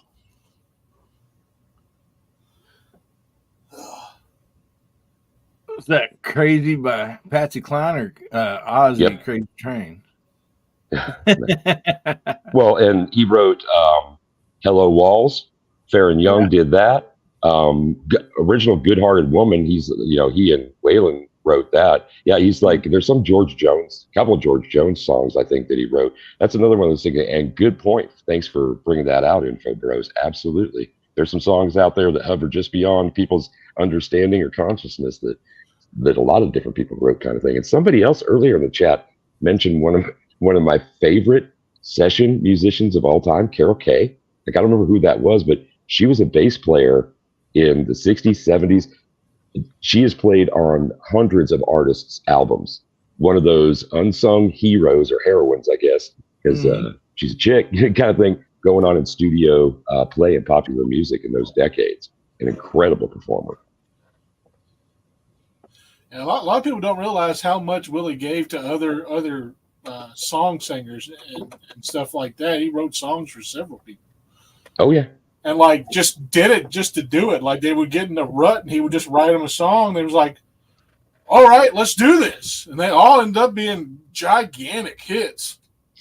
Same kind of thing with Prince. Prince has, like, tossed at least a dozen number ones to other people. I mean, not as if, in their formation that it's going to be that big a hit, but, passing those on, equally to people in all kinds of different genres and whatnot. Yeah, good stuff. Didn't Neil Diamond do that too? Do which? Wrote songs for other people. Yes. Him, yes, sir. He did a whole lot of stuff. Rod Stewart, I believe, did a couple. Johnny wrote several songs for other people. Well, I will tell you something that's disappointing is Barry Manilow sung a song called "I Write the Songs," but he actually did not write that song. Who wrote it? Somebody else did. Somebody else. I We did don't not know know. I that. don't remember now who the artist was, but yeah, I write he the did not songs. write I that didn't write song. this one. That is, you have to Google that because unless I'm really mistaken, like that was some dream I had, but I'm pretty sure it's not. That was like a trivia question or something, and we like checked it out, and we're like, I'll be darned. He did not write the song. I write the songs. There's some irony there. If somebody can Google it, that'd be awesome. There's the horn. Was that Minnie in the background?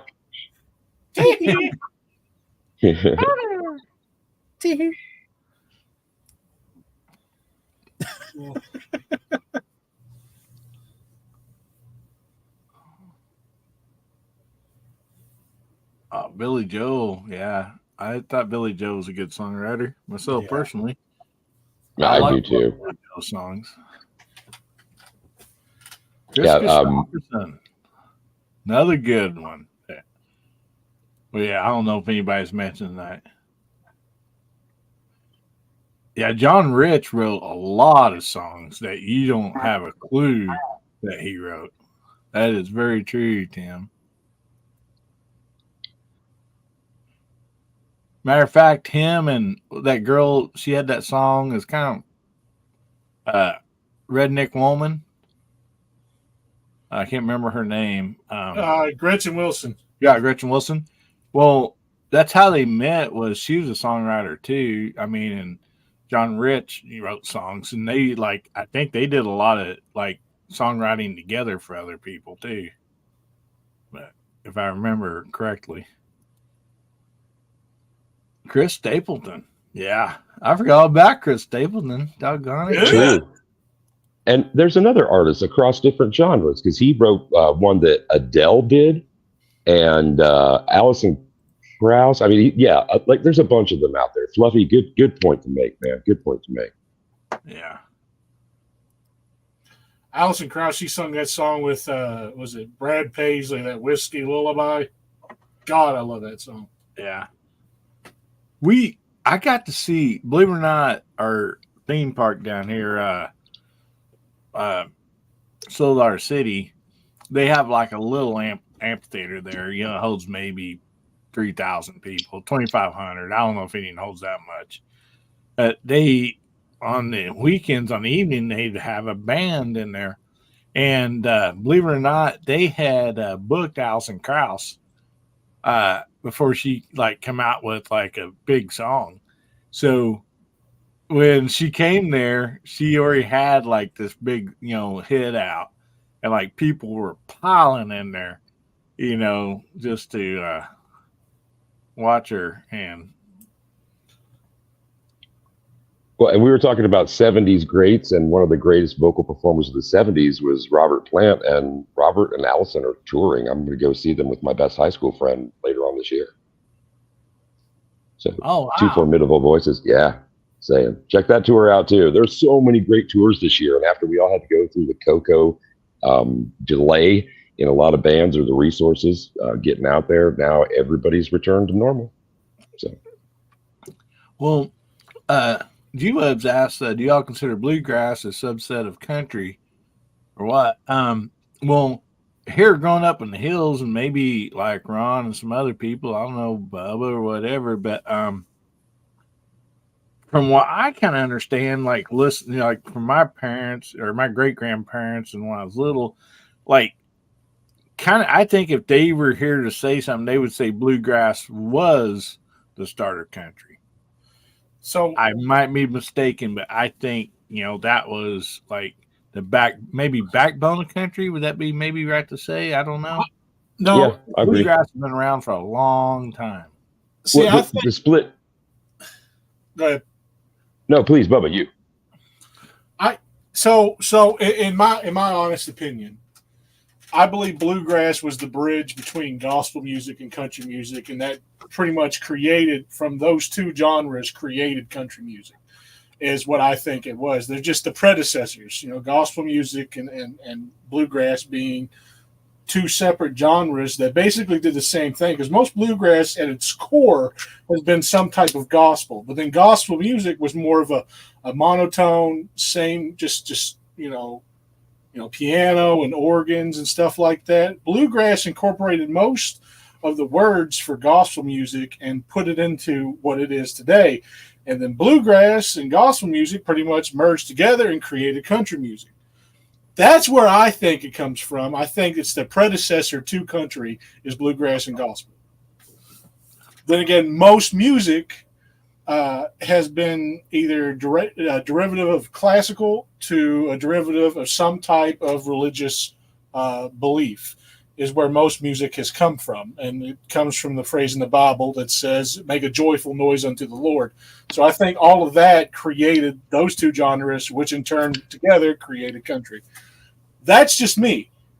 And then country wasn't hard enough for some people. And then they came out with, country rock. And then country rock turned into rock and roll. Rock and roll turned into, subgenres of jazz, R&B, blues, and just went on from there. And then, now we got hip hop, rap, and we got metal. Because again, there's always somebody who it's not hard enough for them, so they need something heavier. Then off over here somewhere else, we got Taylor Swift. Don't even talk about that disgusting, horrible person. Oh, don't say that. We'll get our stream shut down. So, like, my take on an answer for G-Webs is, is bluegrass a subset of country? No, but I think they're adjacent sort of thing, because country, when that split was happening, it was called hillbilly music. Like, that was the way that's what people call it. Oh, that's hillbilly music. That's a hillbilly record kind of thing. Back then in the early 40s, that was closer, if we're looking at the genres and their definitions, it's closer to folk music in its categorization. But by the time you hit the late 40s, that's when that changes. And so now, country and western splits into be a country. You have bluegrass being defined. And sometimes it's the influence of different artists. Like the Bluegrass Boys is the reason that we have the term bluegrass is applied to that particular kind of what I would call folk music, hillbilly, hill music, folk music. So are they related? Is it related to country? Absolutely. Is there crossover between those things? Absolutely. Are they both, the working form of, Bubba's pointing out the blues, country, it's working man's songs. Country is working man's blues as well, kind of thing. So, and when you're also talking about the racial division of that time, race records and white records were different. They didn't have the same marketing. They didn't have the same charting. They didn't have the same anything sort of deal. So if we take that into consideration too, and mix that all in with what Bubba has pointed out, it is a confusing thing to define, honestly, G-Webs. So more parts of the conversation to be had anytime. All of this stuff is ultimately, what you want to believe about certain things. You can have your own opinions. People are allowed to have their own opinions. I'm allowed to have my own opinion. But like everybody else's opinion, it smells the same as everybody else's. It doesn't smell the same to you as it does to me, and vice versa. That's just how it is. We all have different eclectic tastes. We have different thoughts on things, and that's just the way it goes. We're all each different individuals. We're never the same. Yeah, and you and I might classify it not because we don't get along or wouldn't agree by the end of the day kind of thing, but what you might call a country song, I might call a bluegrass song. There might be there's more than a little bit of give and take, as Bubba's pointing out, between opinions, what's reflected in the charts or the industry or any of those other kind of things. So yeah, I like this part of the conversation. I had an interesting conversation once, and I don't want to drag this out too long, but someone told me that my thoughts about metal are different than other people's thoughts about metal. And I was just like, okay, so what are you trying to get at? She goes, it was a girl. She goes, what is Metallica? Rock. You don't classify that as metal? No, I do not classify that as metal. And you or this person doesn't classify Metallica as metal. I am the person saying that Metallica is not metal. They have metal songs. They have songs that are metal. But fundamentally, they're just hard rock. They haven't hit metal yet. They're more hard rock versus metal. Metal would be something a lot more aggressive. That is not to say that they don't have pretty metal songs. They have some heavy metal songs, but I would not classify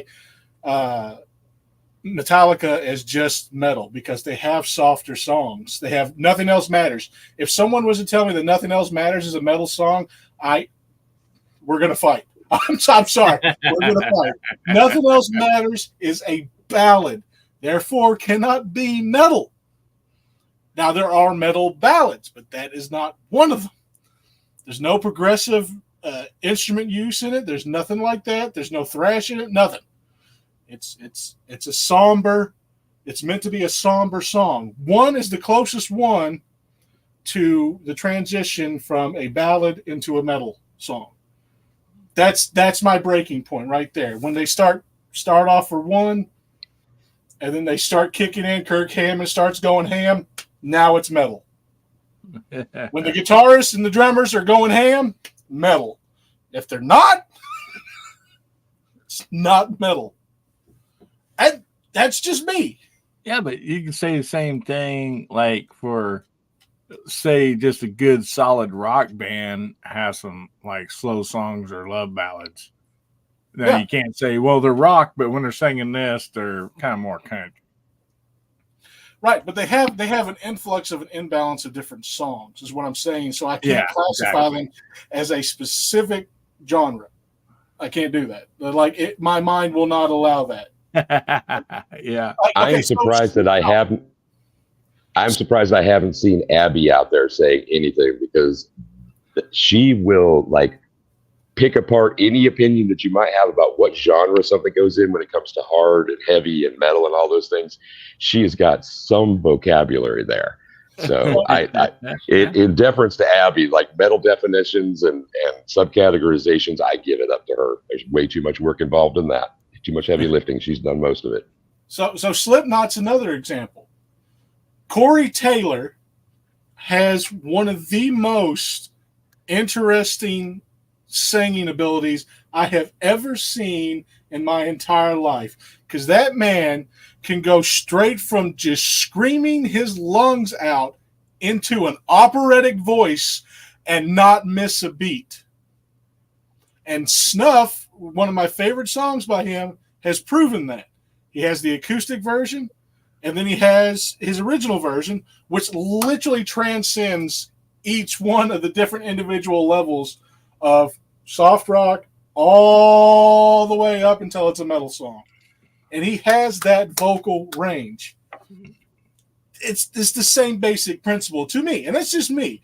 I'm not going to say anything about Slayer because I don't like Slayer. I like Raining Blood. That's the only song I like by them. But they're just not my cup of tea. And that's fine. Don't forget, he can sing SpongeBob SquarePants, too. Yeah, he can sing SpongeBob SquarePants. Yeah, let's not forget that one. But no, he went from Slipknot, went to Stone Sour, and did a great job. The song Bother is still one of my favorite songs by Stone Sour because it just hits home.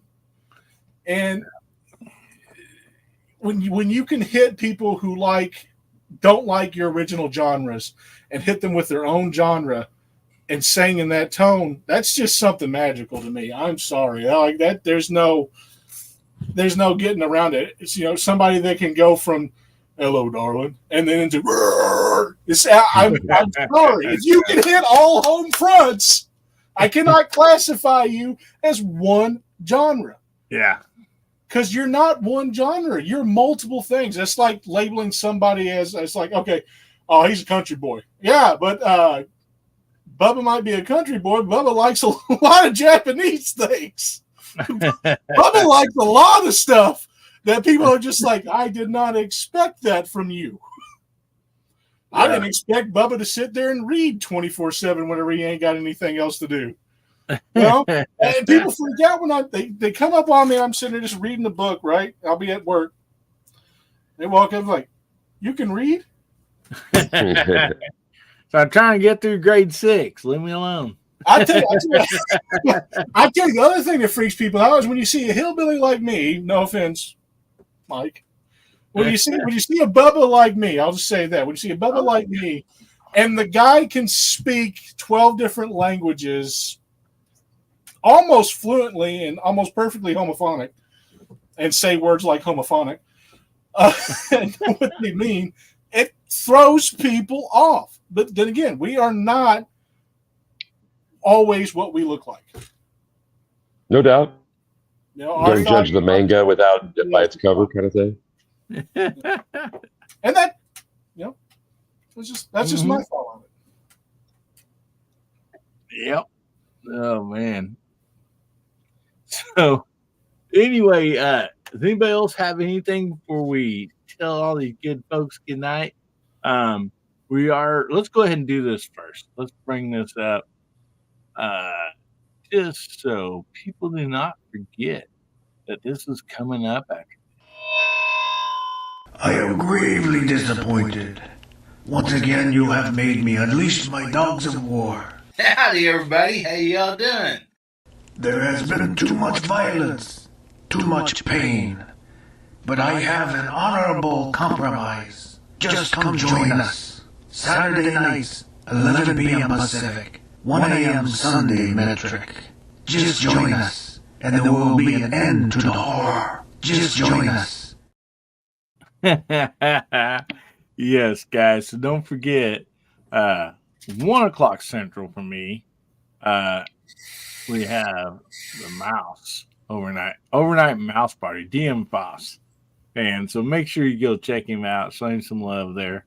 Always a great show. And anybody else have anything else that they want to shout out or got coming up before we jump off here? Go right ahead. I would like to encourage everybody who's still out there to be thinking of songs for the 1980s and 90s, because we got those coming up sometime soon. The aughts, the teens, and now the 20s, they're coming up pretty soon. So I've got to be thinking about 50 years worth of music to try and come up with some coherent answers for those discussions.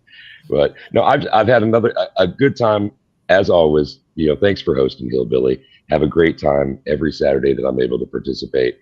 And the music conversations are lit over here. We really do cover a lot of ground. And when the text chat is that active, like 30 and 40 people tossing in their ideas, all those inspirations just rush by you so darn fast. So let's see. Tonight, later on, you talked about Boss having the Mouse Party on Sundays. I'd like to encourage everybody to check out the She Fires channel. She's got her fireside chats going on. Another one of my favorite channels is kind of going through a rebranding, but check out and subscribe to the Costly Conversations podcast, either on YouTube or go hit the Instagram up. A couple other social media platforms are available as well for that channel. If we're rounding it out, I just want everybody to be safe, have fun, listen to the tunes you like, and don't let anybody tell you they're not good. Carry your guns, and as always, everybody, rock. I'm out. All right, DJ. Thanks a lot. Appreciate you. And Dale says, anybody in Oklahoma tomorrow's going to be a big car show in Hennessy. I love car shows. Good night, Chris, and the rest of you fixing to jump off here, man. Good to see y'all. So, Bubba, what you got coming up, buddy?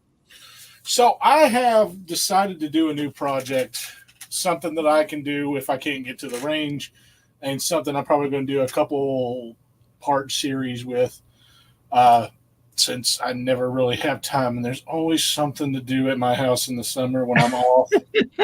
Always something to do. It's why I wish I lived on a bigger property, so that I could just shoot on my own property, build up a berm and just be happy with it. Yeah. So I've got a project coming up. I decided that I wanted to get me a 17 HMR. Oh, nice. And I was just like, well, I don't want that weird synthetic stock that this certain one comes with. And I was just like, well, where can I go to look for one? And I was talking to CW for a while, and CW was like, why don't you go to Boyd's, see if they got one for your model you want to get it for. I was like, all right. And I found one. And it's a pretty looking stock. Nice. So it's ordered. I don't have the gun yet, but the Wow. stock is ordered. So we're going to be doing a few videos on me showing the bedding process, not actually showing like all the actions that I'm doing, but the step by step as I'm installing parts, showing them after they're installed and stuff like that as I try this new endeavor. So I'm probably going to break it up to a 3-part series and have a little bit of fun with that. I've also got a couple of videos to do on the Mauser that's up there and cleaning it out, getting it all set up, which, by the way, I found out that Boyd's actually makes a stock for this particular Mauser. So if the wood ends up being bad on it, like I'm expecting it might be, I can just swap it out and put it on a new stock. I also found out that Boyd's makes one for the Arasaka that I've been looking for a stock for. So we're probably going to be buying a lot of stocks here in the next few days. And, putting them together and trying to get that look that I'm going for, and so hopefully it'll be a lot of fun. The good, the bad, and the bubba. I'm still trying. I'm still trying to get up early enough to do it. It's just getting used to this new shift schedule is still taking its toll on me. It's been about 3 weeks, but I'm still just like, oh my gosh. So I apologize for that, but you'll get it. If you guys don't see a notice by 10:30, odds are it's not going to show up. Yeah. But I do apologize. But hopefully I get one this week. Like I said, if it's 10:30 and you don't see a posting on my channel, probably not.